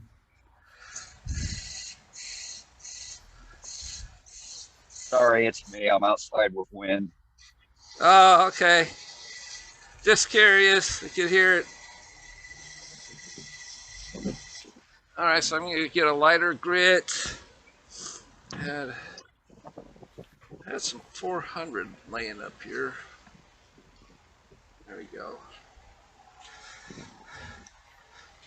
Just going to smooth out the scratches from the previous sandpaper.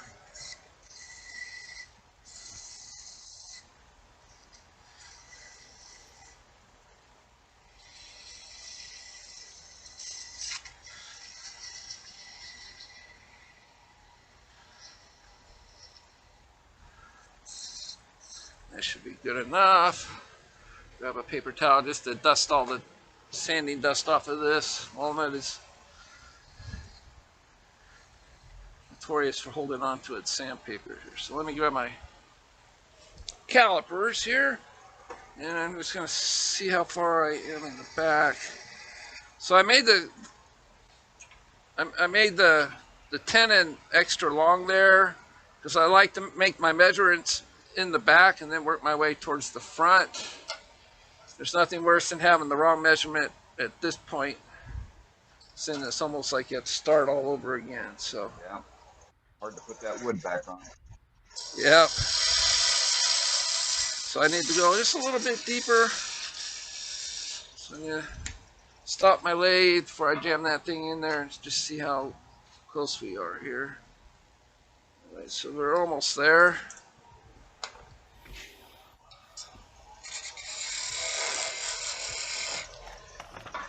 Measuring it this way is going to allow me just to work my way up to the bottom of the piece here. I thought I had it that time. I'm just going to level it out there. Bet you that's it. Should be. This also lets me play around with it a little bit if I make it a little too small. All right, well, I got it just right. Write that down on your calendar.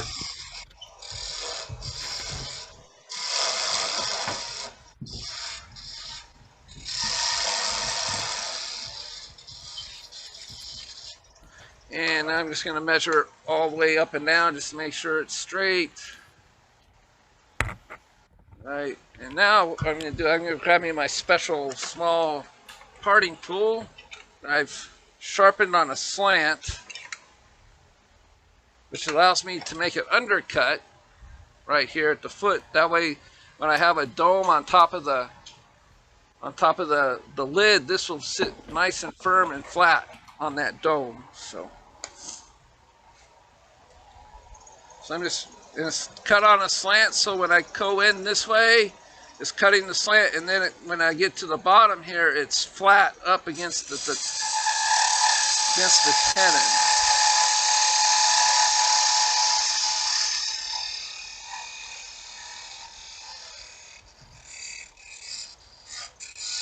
I need to turn on my overhead lights so I can see a little bit better.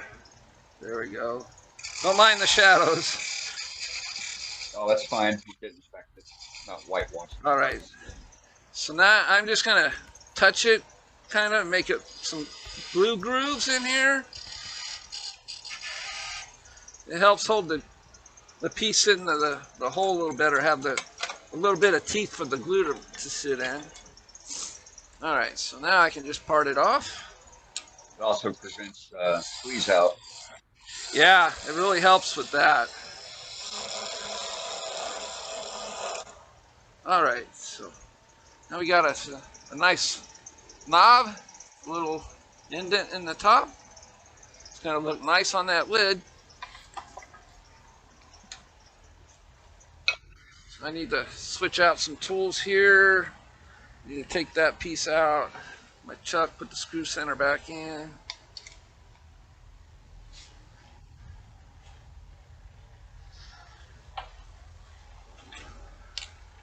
Members, what you're watching is a demonstration by Scott Hampton, a continue of a piece that we started last week.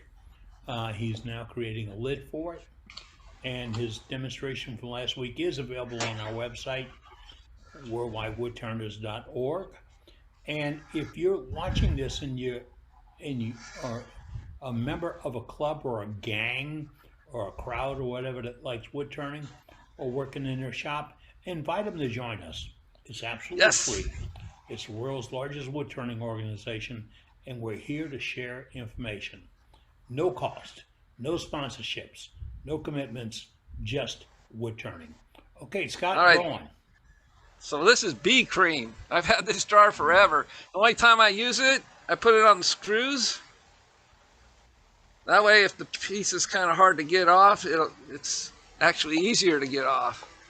Sometimes the wood will swell around the threads of a screw center, and it's really hard to get it off sometimes. And this wax, well, basically it's a beeswax cream. It really helps keep it from sticking on there. So I've already marked the rim of the size of this of the lid I need. So I still need to take some of that down. So I'm going to show you, I'm going to mark this with right there. And while I've got it set up like this, I have got, where are you? The size of my chuck jaws. I'm going to reverse this. This is going to be the bottom right now. And then I'm going to reverse this into my jaws to create the top. So I'm just using these calipers. I'm just going to slowly work my way out until this point matches. I hate to say camera change, but camera change. Yep, there we go. You guys got to keep reminding me of that. So I'm putting this corner into the wood, but not this corner. Otherwise, you know, the old saying is going to come back and get you in the neck. So I got it right there. It's the size I need for my recess for my jaws.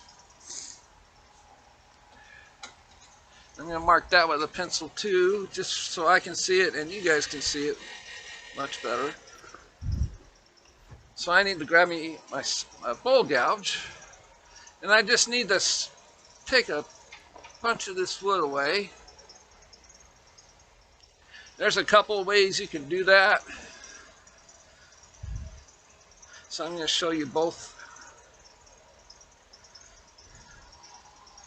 I'm going to grab me my 5/8 bowl gouge here.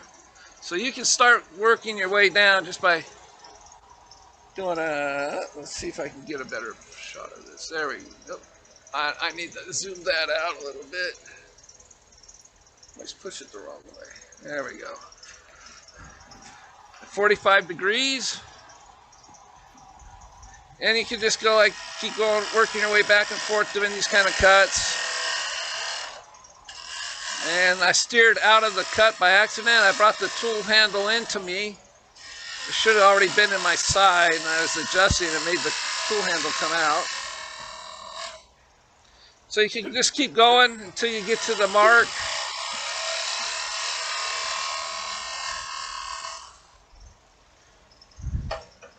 Or you can bring your tool rest at kind of an angle here. You can do some push cuts into that line by turning your tool almost to 3 o'clock with the flute almost closed.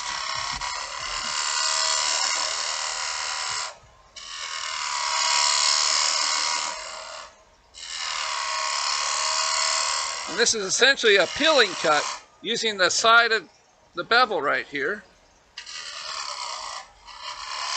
Just gotta be careful not to take too big of a cut or it'll bog down your machine. Or at least it does mine. Even at 2 horsepower, it can do that. And just do a smoothing cut back and forth a little bit just to get everything true and flat. Get it more balanced. Okay, so we're at the diameter I want. There we go.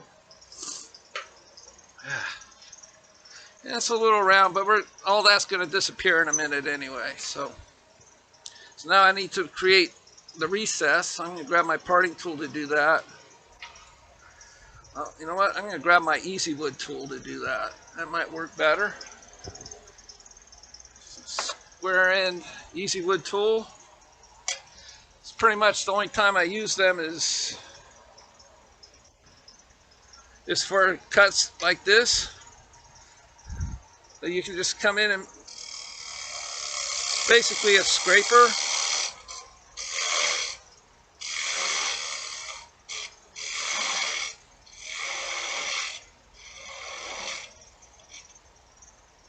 Go a little bit deeper here because part of this groove is going to turn into a kind of a decoration in the bottom of the lid.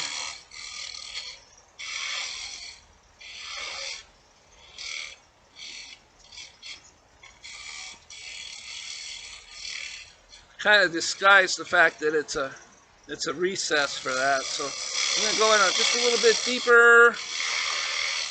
As you can see, I'm just making steps towards the middle. And I'm going to do one more step. This outside rim, that's where the recess is going to be. I'm just going to flatten that out.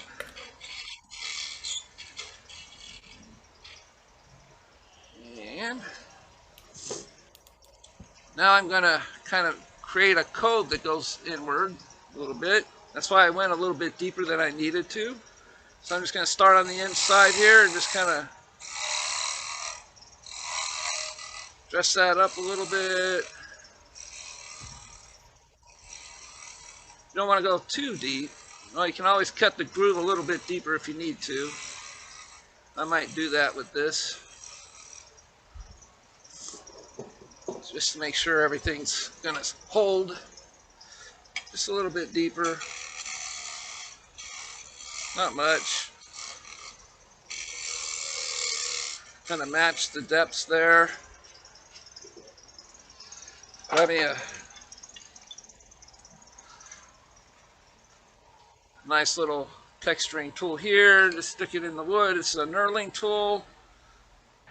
Just going to give it a design in the bottom.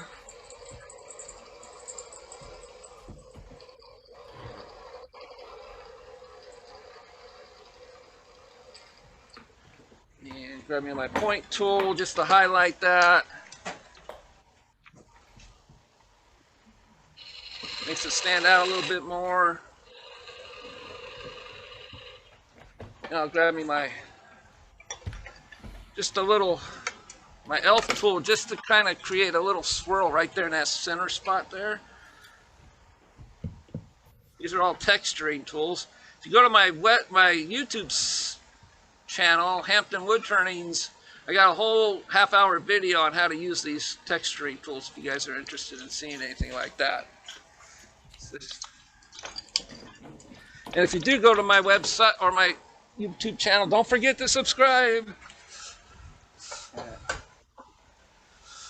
I've got like 25 different videos on there right now, and it's kind of gaining speed, so I'm hoping it'll keep growing. So we got some designs in there, so I'm going to grab me my white Scotch pad and just kind of clean the fuzzies out of that.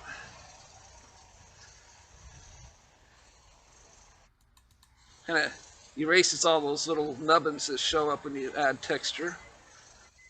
And now I still need to make a slight dovetail in that outer ring. So I'm going to grab me my special tool here. Where are you? It should be Around here somewhere. Ah, it's not where I can grab it, I guess. All right, well, I just use my parting tool here just to create a small dovetail into this. So my jaws are dovetailed. And I'm gonna get rid of that little groove that just formed.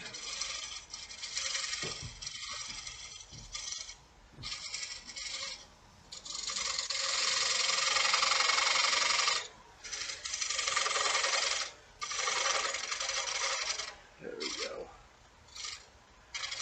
It's all nice and smooth.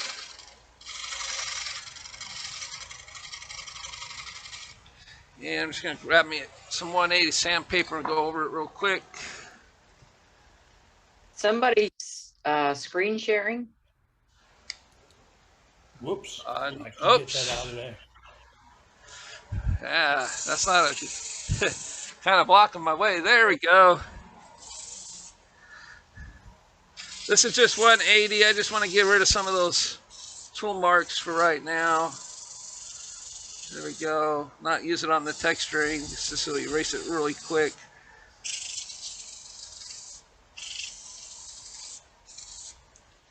And one last 320 just to get rid of the scratches with 180 left behind.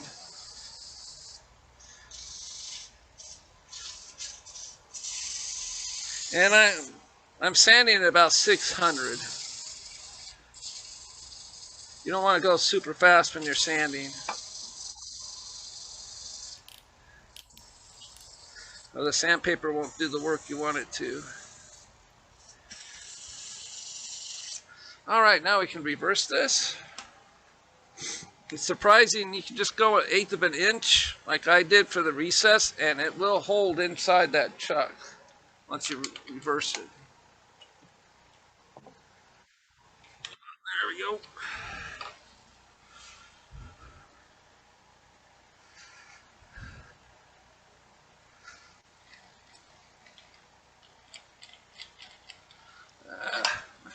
Screw chuck came loose a little bit, so I'm going to tighten it down so I can get this done. So we're done with the screw chuck. We won't need that anymore for today.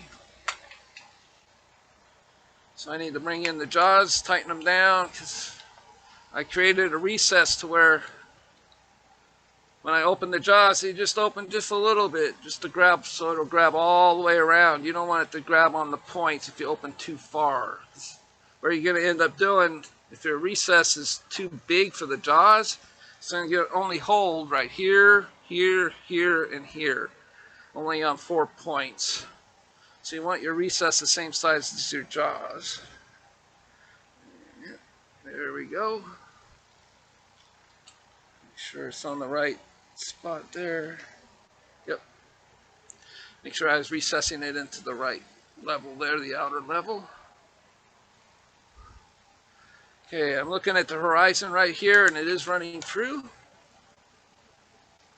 which is always an added plus. All right, so I need to go to the overhead here. Let's see if I can do a side view overhead. Oh, wrong one. Overhead shoulder. There we go. That's what I was looking for. So what I want to do is start creating a lid that's going to go kind of a dome shape. It's going to be kind of a, it's going to have like a chamfer right here, so it'll fit down inside that opening on the bowl. It'll fit down right where in that walnut opening is. And then I'm just going to create a nice shaped dome on top. First thing I want to do is just clean up the front of this. So I'm just going to do like a push cut across the face. Or I can just do push cuts towards the headstock. That's usually even faster. So that's what I'll do. So I got the flute almost closed. I'm just going to This will true up the face really quick. You don't want to turn it to where that hole disappears, so that's where your knob is going to go. So now I can turn up the lathe just a little bit faster. And I need to adjust my, that's a little too fast. I'm getting a little bit of vibration there. So I'm just going to do some draw cuts first, or some pull cuts towards me, just to get the shape started. So I'm just going to start here on the corner and work my way around.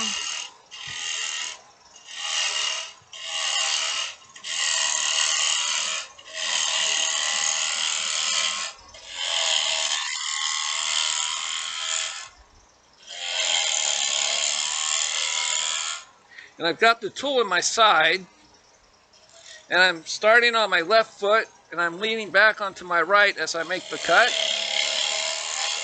I'm not using my arms going back and forth. So I'm repositioning myself so I can get a little bit closer to that corner here.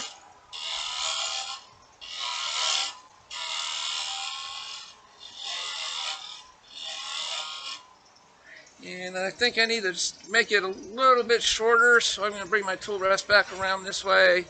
Take some of this down a little bit more here. Doing some push cuts here. Oop. Sometimes that hole will make it jump. All right, so now we've got the depth I want.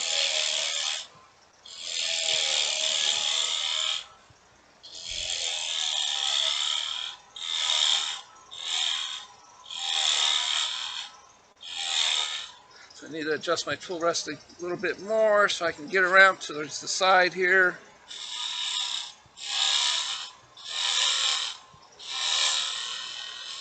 There we go.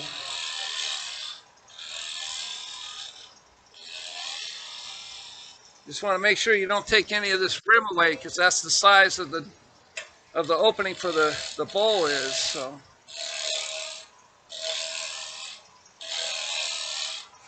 it looks a little dumpy, a little flat on top, so I'm kind of shaping the dome a little bit more to give it a little more uplift.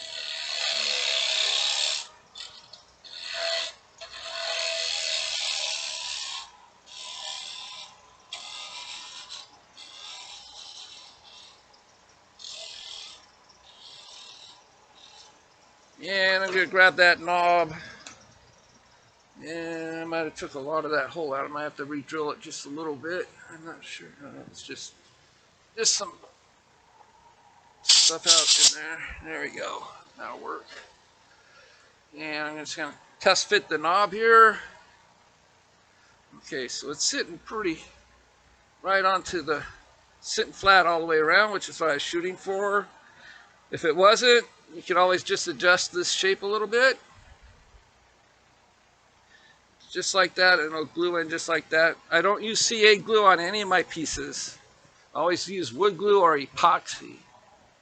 CA glue will fail on you over time. So I'm going to create a slight chamfer here. It looks like I already created a little bit when I was like adjusting the size here, but this will help it rest nice and solidly into the bowl. So I've just got this flute almost closed.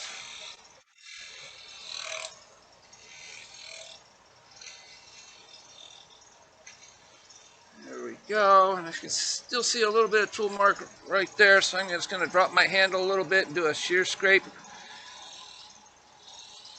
Kind of clean up some of those tool marks, make them go away.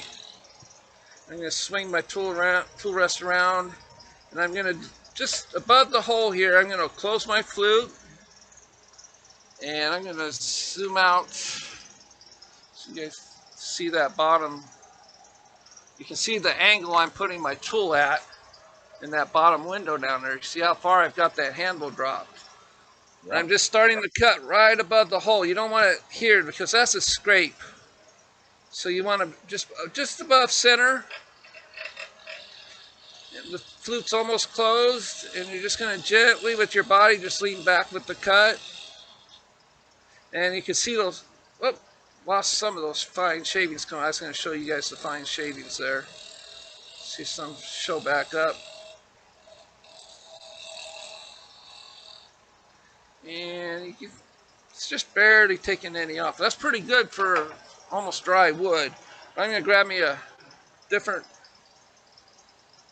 bow gouge to do that. I think that one's getting a little dull, so I'm going to grab me my 1/2 inch.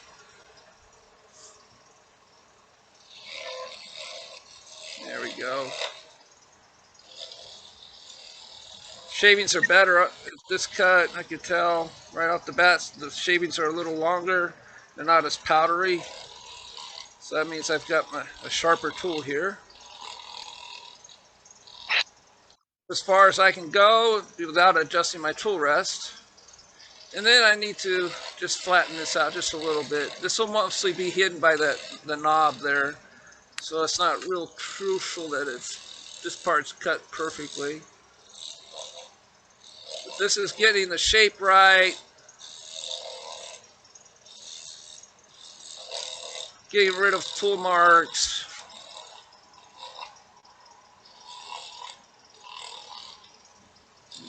Did leave a little bit of a mark there. I was going a little too fast. You're just going to take your time with this. See, that's better. Don't want to rush through these kind of straight. Yeah, I might grab me a heavier tool. It seems like to be vibrating a little bit. So I'm going to grab me a different sharpened, larger bowl gouge here. There, it's not. Give it a little more support right behind the tool. And I need to flatten this out just a little bit with the knob. And I need to readjust my tool rest one more time. Get that shape right.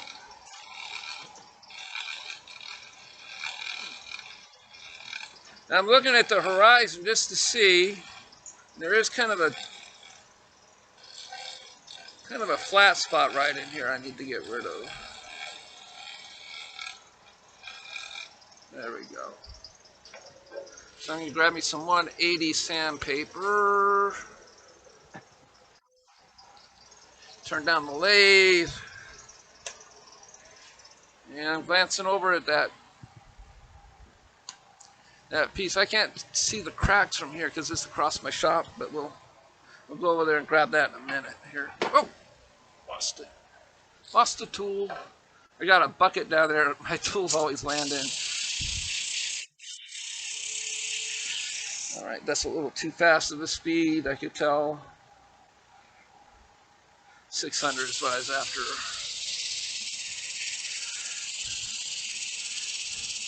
This will make quick work of getting rid of any imperfections in the wood.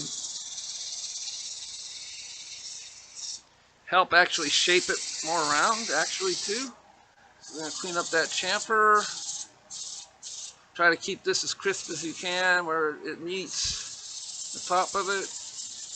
That almost sands to that point, but stop shy of it.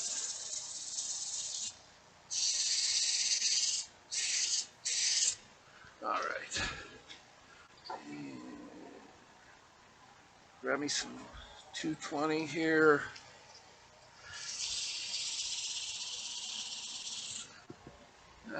We're doing better on time this time, huh? Everything seems to be going better.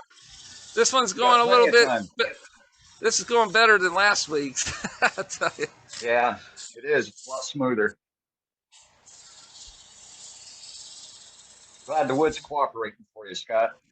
Yeah, it was biting me in the butt last time. It's crazy. Yeah, I could tell when I watched the program back. Yeah, it wasn't being very nice to you. No, I did get it cleaned up though, especially on the inside. Thankfully. Oh, that's good. I was able to get it nice and nicely shaped inside. Got a lot of that tear out off the inside off of there. So that was the hardest part, is doing the inside last week.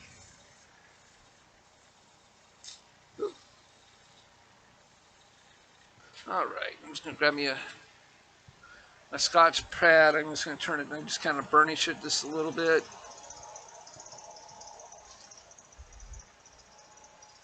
Just to make this surface smooth, because I will be painting this surface at a different time.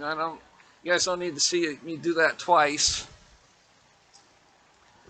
But well, some of us do. If you guys want me to paint it, I'll be happy to paint it. It's up to you guys. That is why we have this on tape. You need to see this. We have it on tape. All right, so I'm gonna go. I'm grabbing my. Oh yeah, there's cracks in it. Hopefully, you guys will be able to see the cracks in the piece. Sort of. Yeah. See the cracks? Yeah, it's cracked all around there.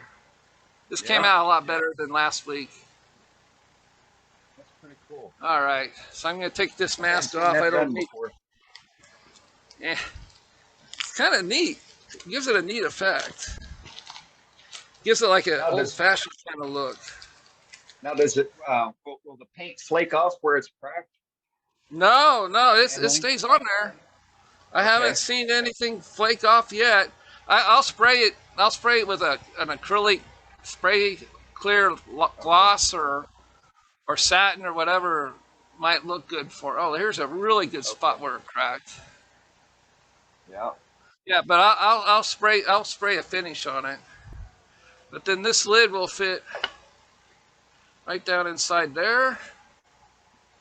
And where's the little knob I made? I just had it. That figures. There's always something. There we are. And now picture this with this part being blue and the same kind of painting around the lid there. And then when look awesome. Yeah, and when I add, great. Gorgeous. Let me add some walnut oil to this so you guys can really see how the grain pops with this clear walnut. You guys will like that, I think.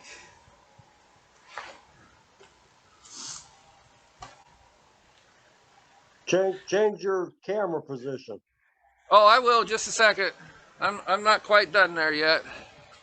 So I'm just getting some walnut oil here on a paper towel. I use Doctor's Woodshop finishing oil out of Oregon. I also use Mike Mahoney's. It just depends on what I have.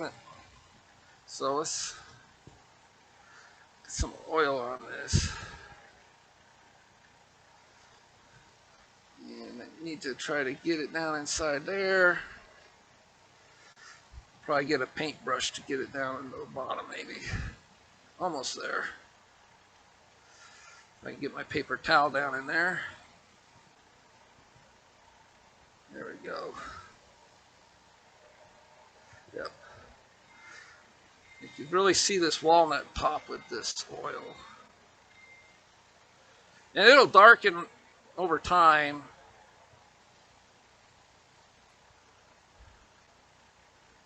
So you guys can see that. Whoop, where am I at on camera here? There we go. Whoop. There it is. You see how that's going to be really pretty. Once it soaks in, I add a couple more coats to that. It'll darken up a little bit as it dries. Beautiful. And I'll do the same thing with the walnut rim that was on the bowl. I'm going to show you. See how the inside looks. That's too much light. The inside looks so much nicer now than it was last time. Because I spent a little time on it, getting that all nicely smoothed out on the inside and stuff. So there's no real tear out in it. You know, there's a little bit, but with this kind of wood, it's hard to get rid of it. I've tried, but I've still got some oil on my fingers. So. But if you guys, I don't know if you guys want to watch me paint the lid or not. That's up to you guys. Oh, go ahead if you want to. Go ahead, paint it. All right. I can do that. It only takes a minute. Right. But what time is it? 6 o'clock. All right, so let me get the base coat on here, and I'm going to leave it raw on the inside. I'm just going to put oil on it. Oil is the only finish you're going to put on the lid? On the inside, yeah. On the outside, I'm going to paint it just like I did the bowl. I need to take sandpaper to that because I got a little bit of oil on it. I'm going to make sure to turn down the speed. Slow down, lathe. There we go. I want to make sure the paint's going to stick, so I really don't want any oil on there. Some of it came off of my fingers onto the lid. So what I'm going to do is I'm going to put the base coat on. I'm going to take my blow dryer to it. Then I'm going to apply that Crackle stuff on it. By the end of the meeting, it should be dry enough so I can put the white on there and it'll start cracking. So we can see that by the end of the meeting. Sweet. But this is just going to be the base coat and that. So I need to move some tools out of the way. Back this out of the way. Take my blow gun and kind of blow all this dust away. Woo! Man, I got a mess to clean up later. It's like any other wood turner. Blow off any dust that's in the chuck or on the piece. Just make sure there's no dust lingering around. Ah, there goes my... That'll turn off in a second. No, that's not that loud. Oh, okay. So let me grab my board here. Protect my lathe bed.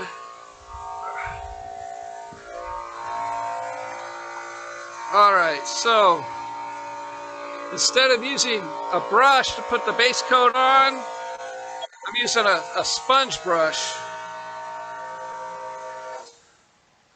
Just one of these sponge brushes like this. It seems to go on a little smoother than, and it doesn't leave brush strokes as much as like a brush would. So I'm just getting most of the water out of it. I just cleaned it. So let me grab me that bottle of same color. Make sure I put the same color on the lid as I put on the bowl.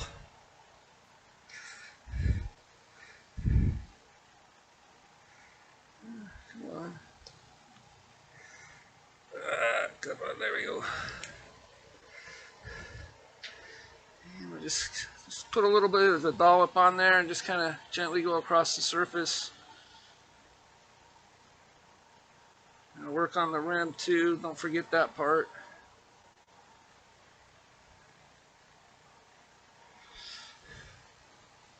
Yeah, I hit this with the blow dryer, it dries pretty quick.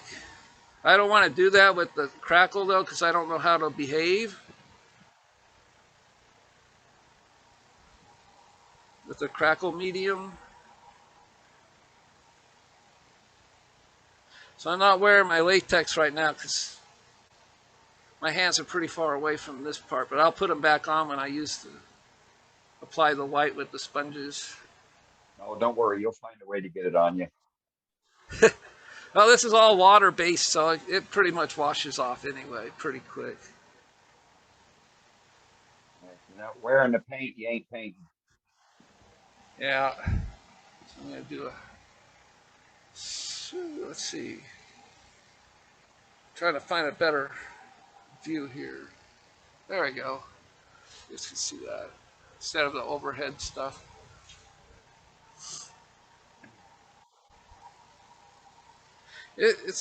I like using acrylic paints. It's nice and creamy and it goes on pretty nice.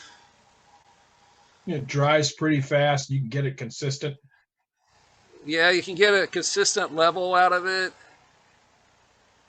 So it's already drying, so I'm just kind of, I'm not going to add any more paint. I'm just kind of smoothing everything out. Give it like a consistent thickness of the paint all the way around. And once it's dry too, I take a Scotch pad to it while it's spinning on the lathe, and it helps smooth it out. Yeah, that's another excellent point is that you can sand it and you'll get a very clean, smooth finish, consistent finish on it. Yeah, just use a really high grit, you know, like 400 or higher. Sometimes I'll do that with I mean, I do this with milk paint and gesso too. Gesso is just thick acrylic paint. But Yeah. you sand it and then put a second coat on it, and then you've got, I mean, if you're looking for a really smooth finish, you know. Oh yeah, that really, I like using gesso. Yep. All right, so blow dryer time here. Once this actually heats up the wood, it really makes it dry fast.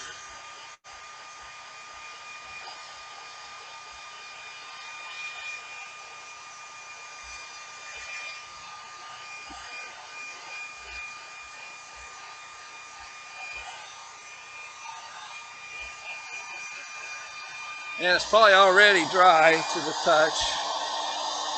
I want to make sure I don't leave any crumbs of wood behind there. So I'm just going to touch it with a paper towel just to see, so I'm not leaving fingerprints behind. Yep. So it's already dry. So I'm going to grab me that Crackle medium, and I do use a brush to put this on. So let me grab me my clean brush and get all the water out of it.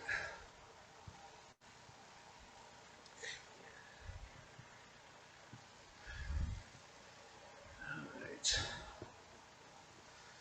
And you gotta give it a good shake because the stuff that makes it crack settles to the bottom.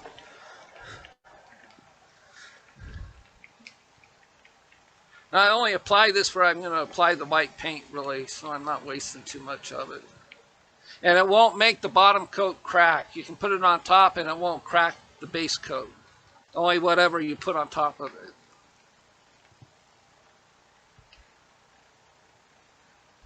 So it's a nice creamy type of color, and it goes on clear.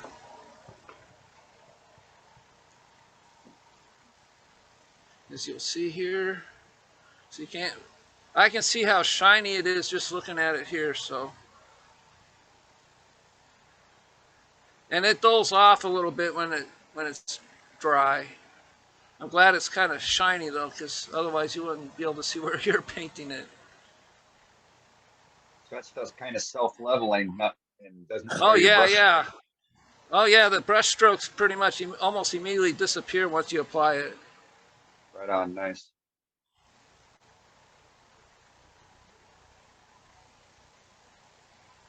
So we'll let this dry until about, what do you say, 6:45, and I'll put some white on there. And sure. Set this. You just let this sit here, and we can do some more show and tell, whatever you got in mind. Okay, that'll work. So while Scott's finishing up that piece to get it ready to paint, let's go back to gallery here, and we're going to bring up Heather. There she is. Heather, you need to turn your video on.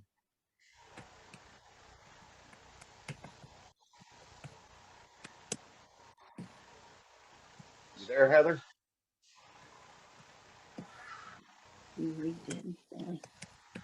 Okay. Heather, you have to speak with us. We won't find you if you don't. Go to Jeff. Who is that? Jeff. Hey, everybody. Howdy. Hi, this is Jeff Walters from the Detroit Area Woodturners. I Hey, wanted Jeff. to, hey there. My buddy Matt is here too. So, hi, Matt. I wanted to Jeff. show something that I've been creating and actually selling. I sold my first batch at an art fair a little over a week ago. But these are whiskey smokers, and they're a hot item. I've been watching them in bars and stuff like that, and talking to bartenders, and they're getting an extra $2 a shot for whiskey that they smoke. So I've started making these. They're very simple to make. Matter of fact, I'm going to do a demo at the Detroit Area Woodturners in October at their meeting. Yeah, we've been asking him for samples. Everybody's been asking me for samples. I don't know if I should bring it to the meeting or not, but very simple to make. And actually, I got the idea from Heather. I think it was Heather that did this in one of her YouTube videos. Hey Jeff, did Yes, I she see? did. Do you have a demo available? You show what a whiskey smoker is, how it works. I can have one next week. Well, all right, that'd be cool. Yeah, because it's interesting how it works. Yeah, I made one for the art fair, and it's on my tablet. So, but yeah, I can get one together for you guys. I think Heather kind of showed how it worked on her video where she did it. Yeah. What are they? I've never heard of them. It's basically if you're a whiskey drinker, especially bourbon drinkers, they drink it, neat, no ice or anything. So you put it in your glass. You load in smoking chips. This is one of my favorites, and you load it into the top, fill it up, set it on top of your glass, and hit it with a butane lighter. And I use a 3-burner because it's hotter and it smokes a lot better. And all that smoke goes down into and fills up the glass. And the diehard whiskey smokers say it changes the flavor of the bourbon. I don't know if it does that or not. I'm not a scientist, but I think it's the taste of the bourbon. It's good for cheap bourbon. Yeah. You modify the taste of the cheap stuff. Yeah, but, I wouldn't use it on Woodbridge or anything like that. You don't want to do that. No, but I think That's what good it for is, Jim Beam. it's the taste of the bourbon and the smell of the smoke that enhances the experience. Okay, And, thanks. Yeah. So I'll try to have a video next week. Yeah, okay. All right. And I've got Heather, to bow are you out, there? so I'll see you guys next week then. Okay. Thank you, sir. Take care. You too. Heather, are you there?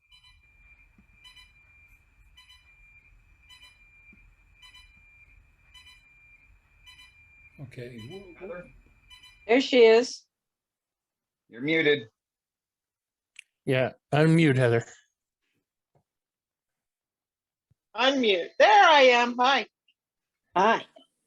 Hi. Heather.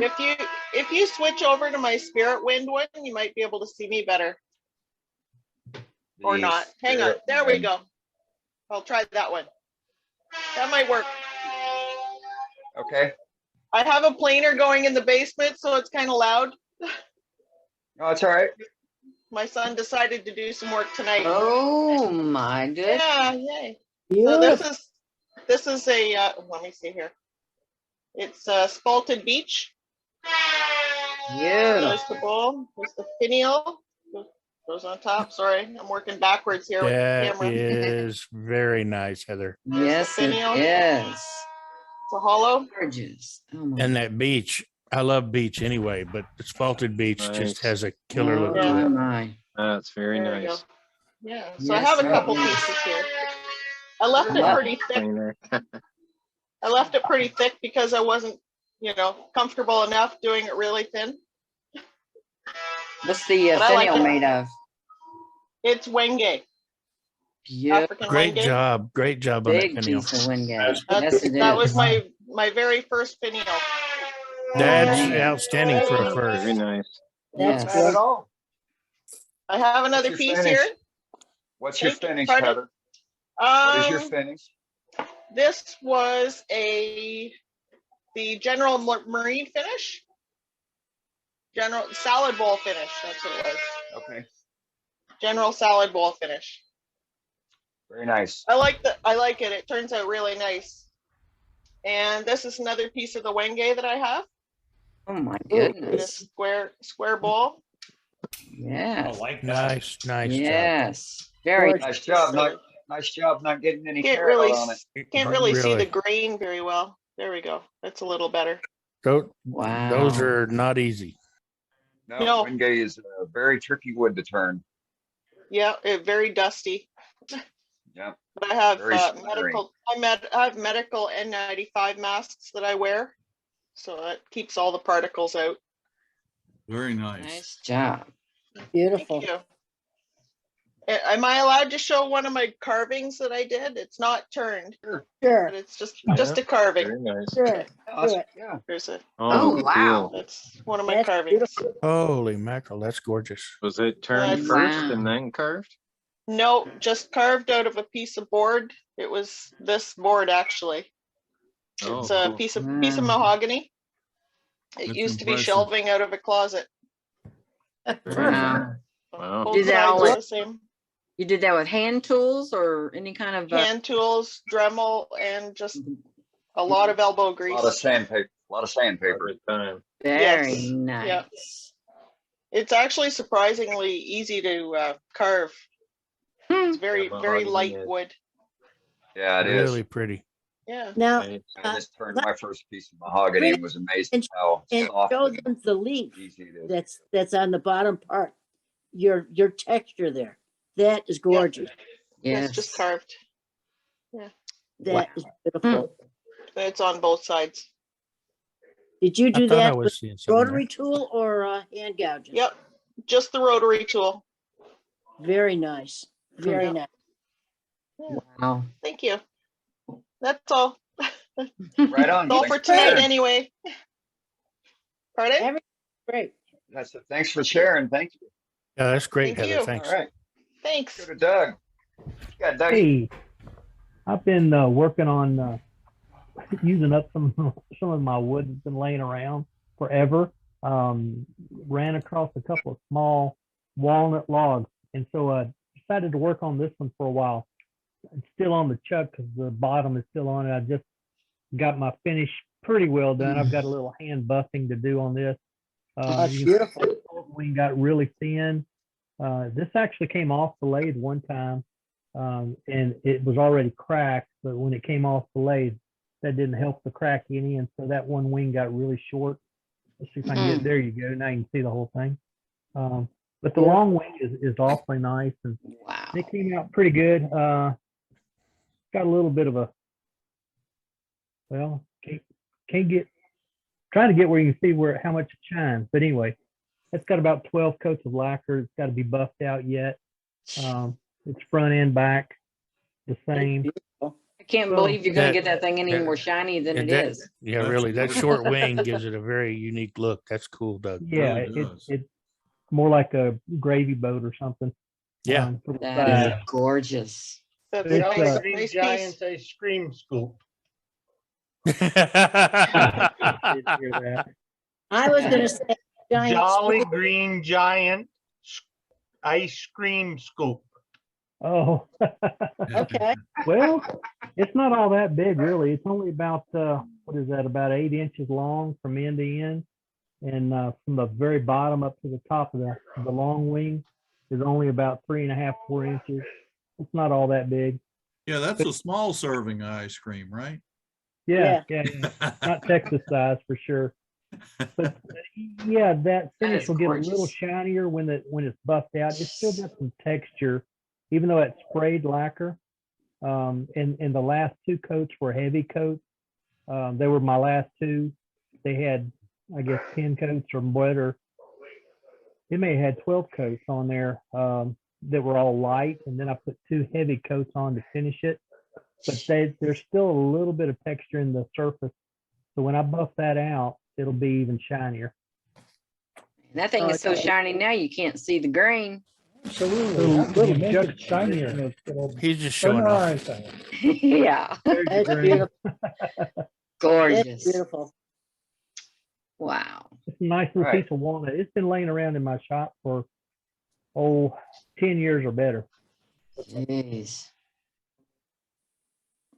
You did Anyway, it that's what I well. got. All right. All right. Thanks, Doug. All right. Well, let me go to me here. And so I'm not done putting my finish on it, but it's getting close. Ooh. I've got a Sweet. multi-winged bowl. This is a piece of mahogany which is the first time ever working with. Love it. There's a whole Really lot cool of shape. character in the wood. I just showed off I my don't know how old pieces it to was, the but it- worldwide wood turners. And Yeah. and then for my lid, Hear all the fucking noise in the background? Yeah. Hold on. had a remnant of olive wood from the chalice that I had done last year. So it's desert olive wood.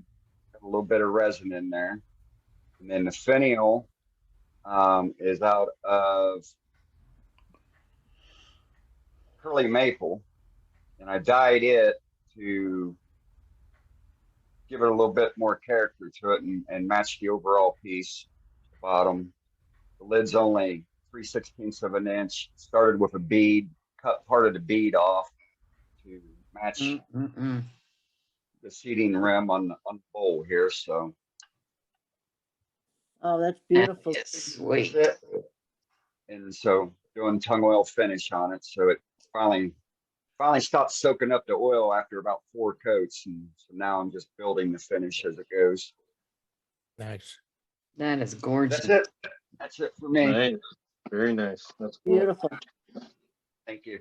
Nice job. I heard All right. Cade talking out there. Has Cade got an item for gallery tonight? He probably does. Let's span over to Cade. The baby There we go. monitor is upstairs somewhere. There's Cade. Hey, Hey, buddy, you got everyone. Hope anything? all is well. One sec. I just gotta do something for Lindy. Oh, go ahead. I'll come back to you. Let's see. Let's go to Birdhouse Bob. Hey, Bob. Hey, how's everybody doing? Hey, Bob. How you doing? Doing Doing good. good. You unmute myself.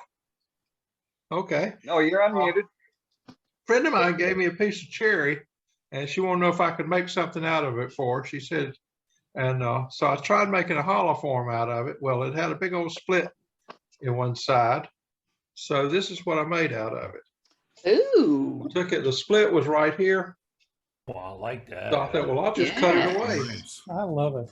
Nice. That's nice. I painted it, Right tried painting it with spray enamel, and that worked pretty good until I tried to sand out a rough spot and messed it all up. So ended up sanding it all down and then redoing it like this. And That's Oh, nice. That Bob. is Bob, nice. What do you Turn it. what do you Yeah. use? What Oh. do you use to embellish it there? I used the Joe Sonia paints on it. No, the carving, the indentions. What do you use for that?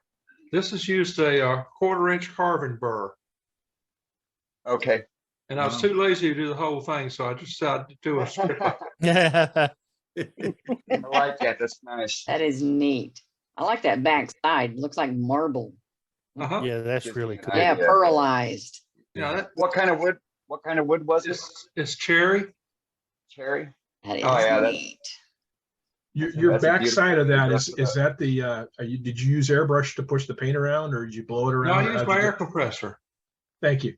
I turned it down to about 25 pounds, and it's got a long needle like that. I got it Harbor Freight on it, Yeah, I love that. and then just swish it around with that and hope for the best. So it's a cosmic cloud thing. Very cool. Nice job, Bob. And sometimes Yes. it turns out, sometimes you never see it again. Excellent work, Bob. That is gorgeous. Thank you. Bob, did you paint it black first before you did the blue paint?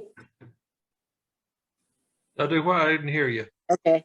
Did you paint it black first before Yes, you? I painted black, and I used blue and turquoise and green. Oh, it's beautiful. Thank you.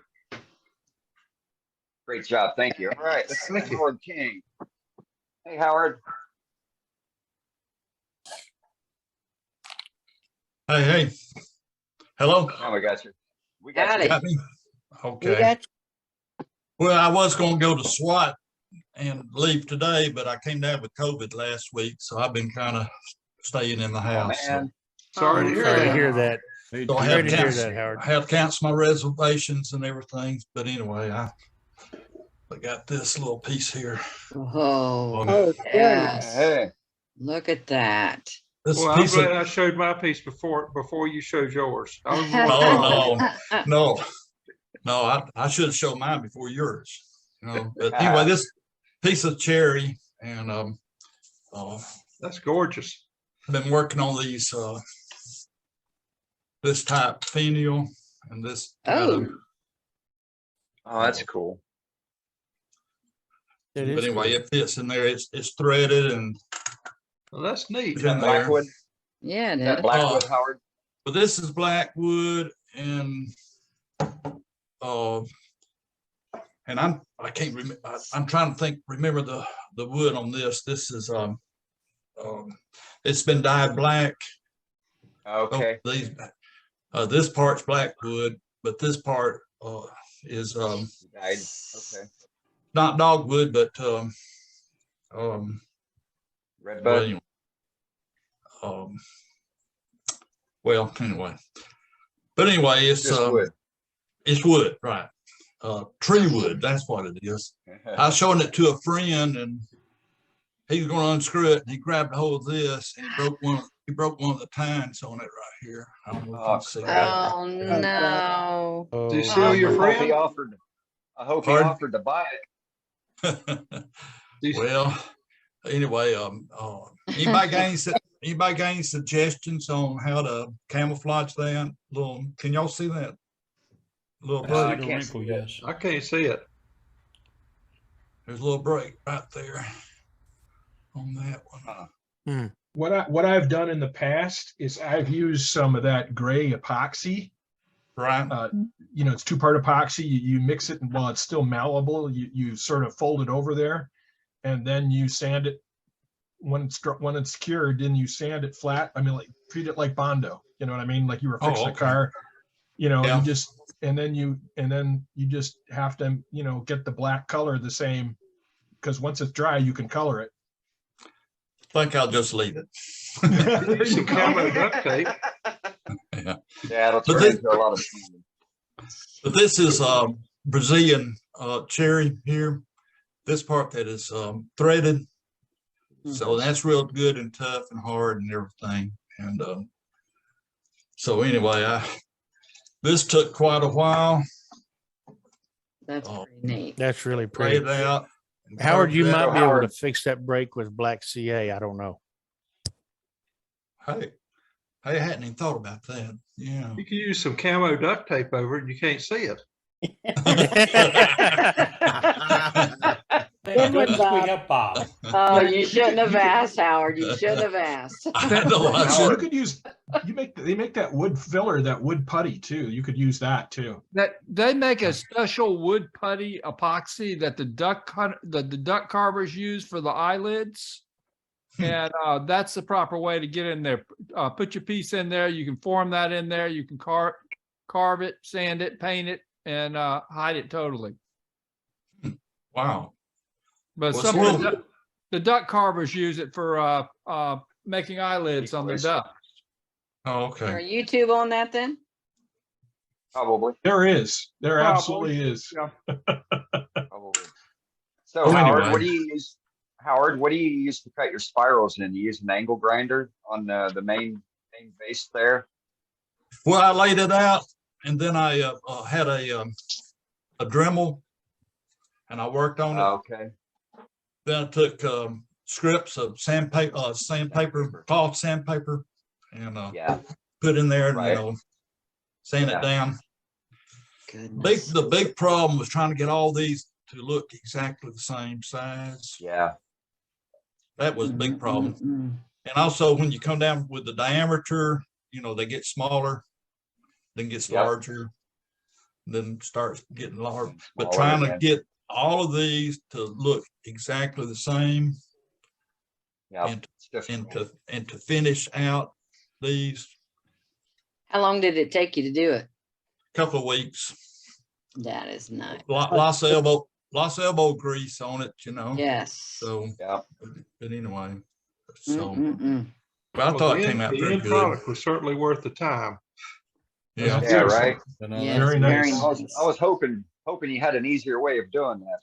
That's kind of how. Boy, I wish there was an easy way to do it. Or braided candles. Let me know if there is an easy way. Right. Well, right. there are fluting jigs you can do, and you can use your router to. Hey, Very my nice. wife bought me that router. What do they call it? Router jig. You talking about Yeah, the I know what you're talking about. Spiral router. the yeah. Spiral Master? A spiralizer. I've used it a one time, but I didn't use it on this.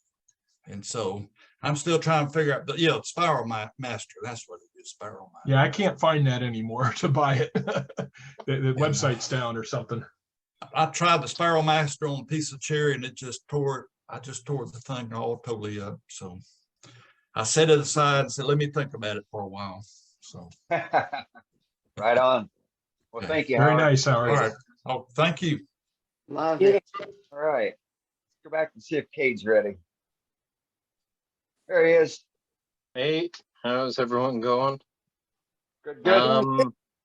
I haven't been turning much. I've been busy with family and vacations and stuff, but I grabbed a couple of things off the shelf for the finishing table. And a couple of things that aren't quite ready, I'll show in a week or two. So these are fun.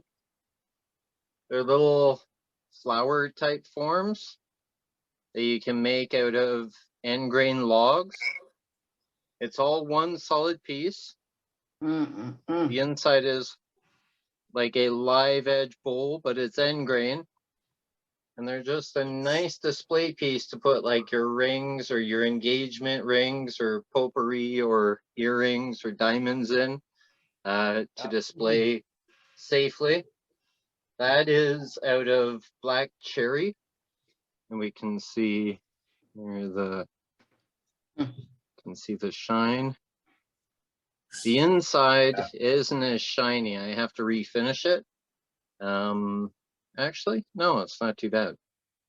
But it still needs one more coat. It's not as shiny as the bottom. So nice. And I made quite a few of these, but I had to keep a couple. This is my wife's for her rings. And then I had this nice piece of aromatic cedar I got from a friend, and it was a tiny little log that I didn't really think I could use for anything but the color and the grain patterning is just exquisite. Now this one is out of juniper or aromatic cedar. Oh man. I don't know if the light shows it quite that nicely, but Man, actually here, I'll switch my camera around and we can see it from this view because the lighting and the angle is kind of different. Here now you can see really the coloring and the grain patterning within the wood because we're not getting shadows anymore. Here is the bottom of the flower. It's gorgeous. It's all one Gabe. solid piece, Gorgeous. yes. tapered. And then here's the body of the piece as well. That is lovely. Yeah. And You it's turn that finished kind in, of like a pinio where you turn the top bowl first and then gradually work your way down the taper. I do the top bowl first. Yeah. Yes, I do the bowl type live edge bowl first, end grain bowl first. And then this is held in my chuck. I'm actually a nice piece of purple heart here because I'm making a bunch of clappers for bells. I have a couple commissions for bells. Yeah, and then I just taper it slim and slim and slim, as thin as I'd like to go. And it's all one solid piece. They're not glued together. That's beautiful. Yes. Very Nice nice. job. So there's that piece. We can probably see the grain patterning in this one now better. Yeah. In the cherry. Very Not nice. many animals in that. Nope. It's like one big eyeball. The pith is still intact because these are made out of the smaller logs. But if you dry them properly, season them, and finish them properly, you can leave the pith within the piece and it is not cracking in any way. But if you do it in a bowl or some form, it has to be less than 3/8 of an inch wall thickness to relieve that stress from the pith. So this is a couple purple heart clappers I'm making for bells. And here's one I turned during the demo. Goodness. So it's a tiny little sphere. What's with that? a little eyelet there. Eyelet. Let me see here. Zoom in there. No. But yeah, here, Just a maybe little eye hook in it. Yeah, Yeah. there's a little eye hook in it right there. There we can see it. Yeah. Jeez. And that's Purple Heart. So I'm gonna make a couple more of those. And I was at Lee Valley a few days ago, or actually no, this was probably a few years ago before COVID. And I found they had some tubes of resin. I'll just switch my camera back here and I'll show you these tubes. The tubes come in many different kinds or many different designs.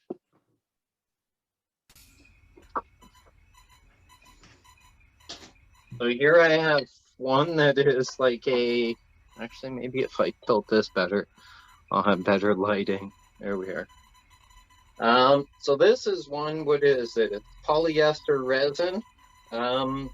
It's okay, but it's brittle. I like epoxy resins better or cast resins better, but I thought I'd buy it and play with it. Now this is one that is a faux horn. It is a faux cow horn. Oh, cool. And then this one is a faux jade. So jade. Nice. And I bought another one that was an ivory, faux ivory. Mm-hmm. And they make really nice boxes or ring boxes or jewelry boxes. And you can even see the swirl and the curl that mimics the grain patterning in the actual bone. So it's quite cool. Here's a side that is actually cut. And we can see it better actually. Maybe here this will see it better. That's weird. Usually it looks okay. Right here you can see the, if my phone zooms or focuses. All right, maybe not. But that's the bone or the horn. The jade is really cool. I haven't even touched these yet. See, I marked them to split them into 3 equal parts for boxes. And that's what I did with the ivory. Now I had a red one and I turned that into a little box. And here it is here. Oh man. There it is in focus. The finial was a separate piece of an epoxy pen blank. I'm not sure if I like the finial shape, but it grows on me every time I sort of look at this, and someone will like it even if I don't. So yeah, it looks good. Absolutely. Here it is, open there. Oh, don't knock it in the floor. Beautiful. And got a really cool waves and pattern. I think this was like a stone of some kind. I can't remember what the stone was, but it did say on the polyester resin. And they're fun to do, but you got to be very careful with the heat and the rubbing of the bevel because polyester resin will get hot. It will melt. It'll become gummy and it'll become more Play-Doh-like. So it won't, it's garbage at that point. Yep. And then I have one more thing, if we have time. Yeah. This is a end grain hollow form I made. And this is out of lime wood, which is, I don't know, they call it lime in the UK. I got it in the UK and I turned this while I was in the UK in Ireland in 2016. There was a little bit of a fissure coming through here. So I decided to make that crack a design feature rather than a defect. So I cut it out and I carved a little recess here. And one thing you can do is you can put fabric, you can embellish it, you can wood burn it. I use 24 karat gold leaf. Wow. It's beautiful, Cade. It's gorgeous. Yes. Very nice. Yeah. To do that piece. And that was the same 24 karat gold leaf I used in that cane that I posted yesterday. That some That of you thing is may gorgeous. Gorgeous Cool. piece That of was work. pretty. may have seen. So that was a good practice piece for that. Yeah, that cane was awesome, Cade. Yes. Thank you. And that's pretty much it from me. I have a couple of things in limbo, but I will show those in the next week or two. And we're pretty much done our vacations, our traveling and all that stuff. So I missed quite a few meetings, but it's good to be back. So good to see y'all. Definitely.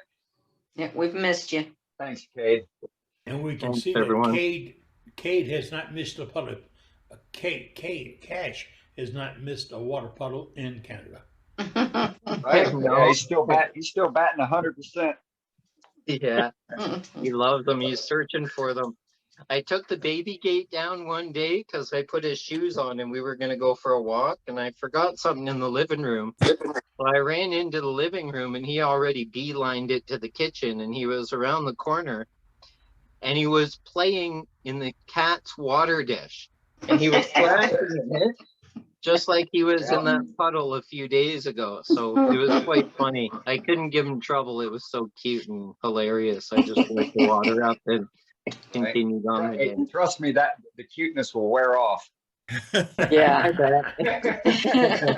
Yep. After you clean it up about 100 times. Yeah. Yeah, it's true. That's okay. It'll all work for you. It'll all work for you. Awesome stuff. Consider if they as long as you're here when they're doing it and they're with you, it's all worth it. It is. Yeah. Henry Hodges says U.S. basswood. Henry, what does that mean, U.S. basswood? Henry, jump in there. Basswood or linden? A linden tree is basswood. Okay. Oh, is that these? Okay. Identifying the wood type with the American name for the one piece that Cade did. Yeah. Yeah. It's beautiful wood to work with. It is just beautiful to ornament, cut, slice, detail. It's unbelievably nice, really.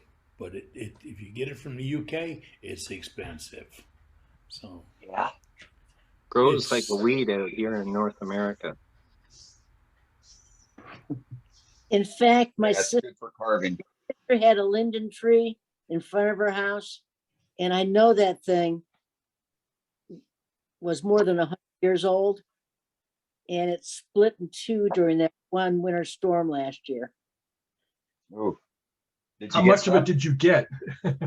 Well, but she's in Western New York. I haven't been up there. She did save me. Otherwise, I guess I'm going to go up there with my truck and get stuff.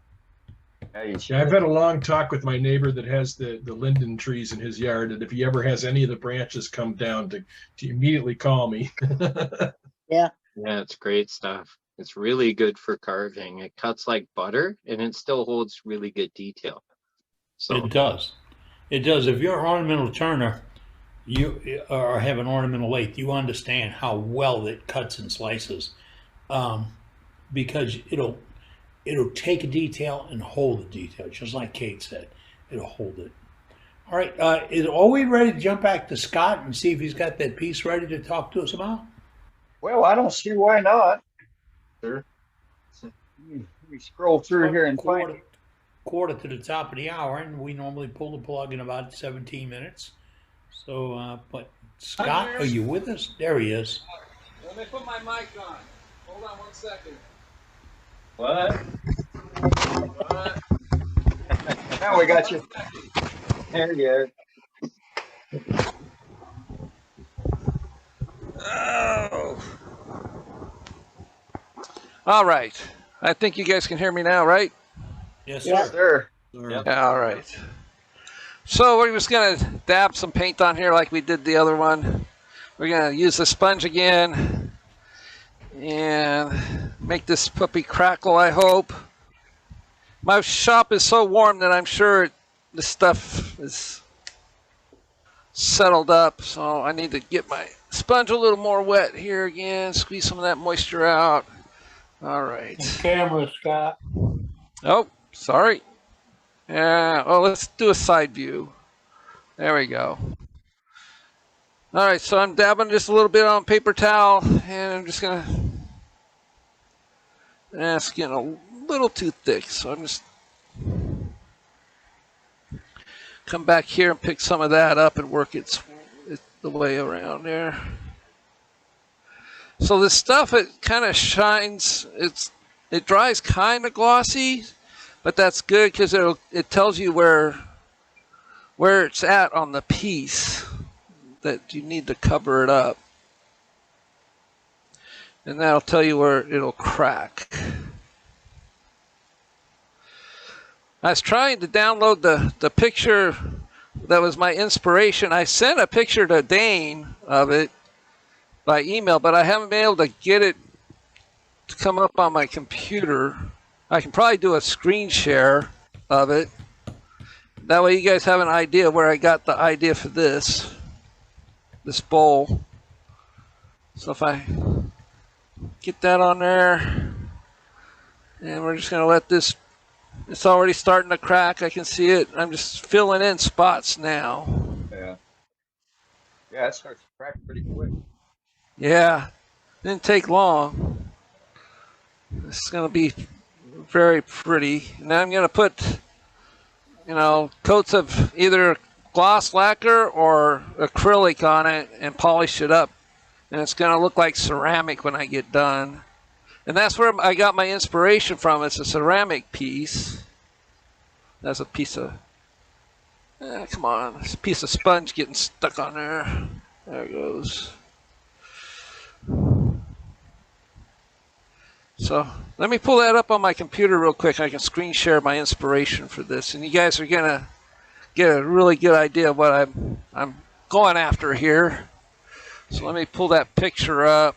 Where are you? Scott, this is an expansion of Scott's demo from last week where he turned the bowl and did a finish similar to it. And then today showed us a change in the product and a way to do it. And now you're seeing the completion of the lid. And we have a knob in this too. These are all demonstrations by our members. Members, you can do this. If you'd like to do a demonstration, contribute any way whatsoever, contact us. Dane Chandler handles putting our demonstrations together, but any which way you contact us, we'll get the information to Dane. Our club email address is worldwidewoodturners@gmail.com. Go ahead, Scott. So if one of you guys want to make me a co-host, I can screen share that picture real quick. Oh, you can do the screen share without a co-host. Oh, okay. Oh, there it is right there. Hey, oh, no, that's not the picture I was looking for. What am I looking for here? I'm getting Microsoft Office and all this weird stuff on my phone here. I don't know why. I've never had that before. Huh. Computers. Hold on one second. I'm trying to just screen share my picture. Okay, we don't have a screen share at all. Yeah, that's because I'm not seeing the picture. Coming up now. Let's see if I can bring. There it is. Oh, it's not coming up on my screen though. Oh, there it is. Are you guys seeing that? No. I'm seeing the one you originally did a few minutes ago. We still see your tailstock camera. Hey, Yeah, Scott, is that picture? Scott, is that picture online anywhere? No, I just go back into it and it'll bring it up on the screen. Let's see here. Oh, there it is. All right, I got it now. It popped up. It should be showing. There it is. Yep, now we see it. Can you see the pot? Yeah. Yes. I had a hard time following this thing, but not anymore. Wow. Yeah, that's a pretty cool look. Gorgeous. So that's what that's what I'm going for. Pottery looking. Yeah. Nice. Looks like pottery. Yeah. Yeah. By the time I get a finish on it, that's what this will look like. So cool. We as wood turners can take some very interesting inspiration from the pottery bunch. Oh yeah. Especially, there's a lot of very interesting things being done in finishes with raku firings and that kind of stuff that we can try to mimic. Okay, it's starting to crack, but it's not showing up on the camera too well. But it's there. It's just got a big glare on it right now. Let me see if I can switch over to the overhead. You guys can, no. No. No. It's okay. We trust you that it's there. See if I can zoom in. I'm just trying to get the light right. Yeah, you guys can start seeing it there a little bit. Yeah. Yep, see it right in there. It's the angle of my lighting in here that's throwing it off. So because it's so bright, it's so white that it's. So you take that and you put that with this bowl and it's gonna look pretty cool. Yes, all it right, will. so and I'll have it all finished and I'll show it off to next week during the show and tell. How's that? Great. That works good, Scott. Alrighty. Hey, Scott, I'm thanks kind of for, happy the way it's demo coming again out. tonight. Sure, no problem. Scott. You're quite welcome. All right, thank you. Everybody, give it up for Scott. Yes, he's a very good demonstration. Great job, Scott. Oh, you're welcome. I hear from some members, oh, I'd like to do a demonstration, but I can't come up to this standard, that standard. Folks, there are no standards for demonstrations. If you can do something and you can share it right here on worldwidewoodturners.org, that's why we're here. I'm not going to say you have to be a charter member or a professional turner. I love that term, professional turner. But all you have to do is be a wood turner and share the way you do something, your ideas, your thoughts, your dreams, ways you've changed your shop, how you have it set up, things that you do. All of that is what we do here each Wednesday evening. We invite you to be part of it. In fact, we're begging you to be part of it. And if nothing else, invite a friend. Invite your entire wood turning club. In fact, we've got about a dozen guys, or wood turners, I want to say guys, wood turners at SWAT this weekend. SWAT opens up on Friday morning. It's in Waco, Texas. My humble opinion, it is the world's greatest wood turning symposium. The world's greatest. All the rest of y'all that think you can't run the big dogs, SWAT is the big dog. And it's a really fun time, and straight out, it's like a family reunion with family you really do like. So if you're there this weekend, look for our members. They can give you a card. And if you don't need the card, pass the card, the business card, on to somebody else that doesn't know about Worldwide Wood Turners. We're trying to build this organization with complete volunteer assistance. We pay no one, and we're not sponsored. We're not affiliated. We're just a bunch of wild wood turners out there having a good time. So, Hey, Eddie. Yes, ma'am. Go ahead, Brenda. I seen Dean Grimes has something to show. Can we show him, see what he's got real quick? Man, Dean? Yeah, that guy. Yeah, that guy. You never know what that guy's going to be coming up with, Cap. Yeah. Oh, look out. Yeah, There's Dean. There's never any telling. Well, you know, a couple of weeks ago, I showed you guys some plates that I turned. Well, I took those over to the art department. Oh, there you go. Oh, did a great job. Love it. Oh yeah, that is lovely. That's the wife's handiwork, guys. Yep. I just furnished the canvas, okay? That is cool. And a beautiful canvas it was. Well, it was a canvas. I'll put it that way, Brenda. I give her all the credit, but I had to share with you guys what she had done with this one. Love it. Good job. She did a good job. Yes. Yeah, thank you. I'll let her know. What kind of wood was that? This is poplar. Oh. Yeah, I had gone over to the Flatwood Workers Club, and they undoubtedly one of them lives by a sawmill or something, and they had just a truckload of these pieces that were anywhere from 10 to 15 inches long and basically square.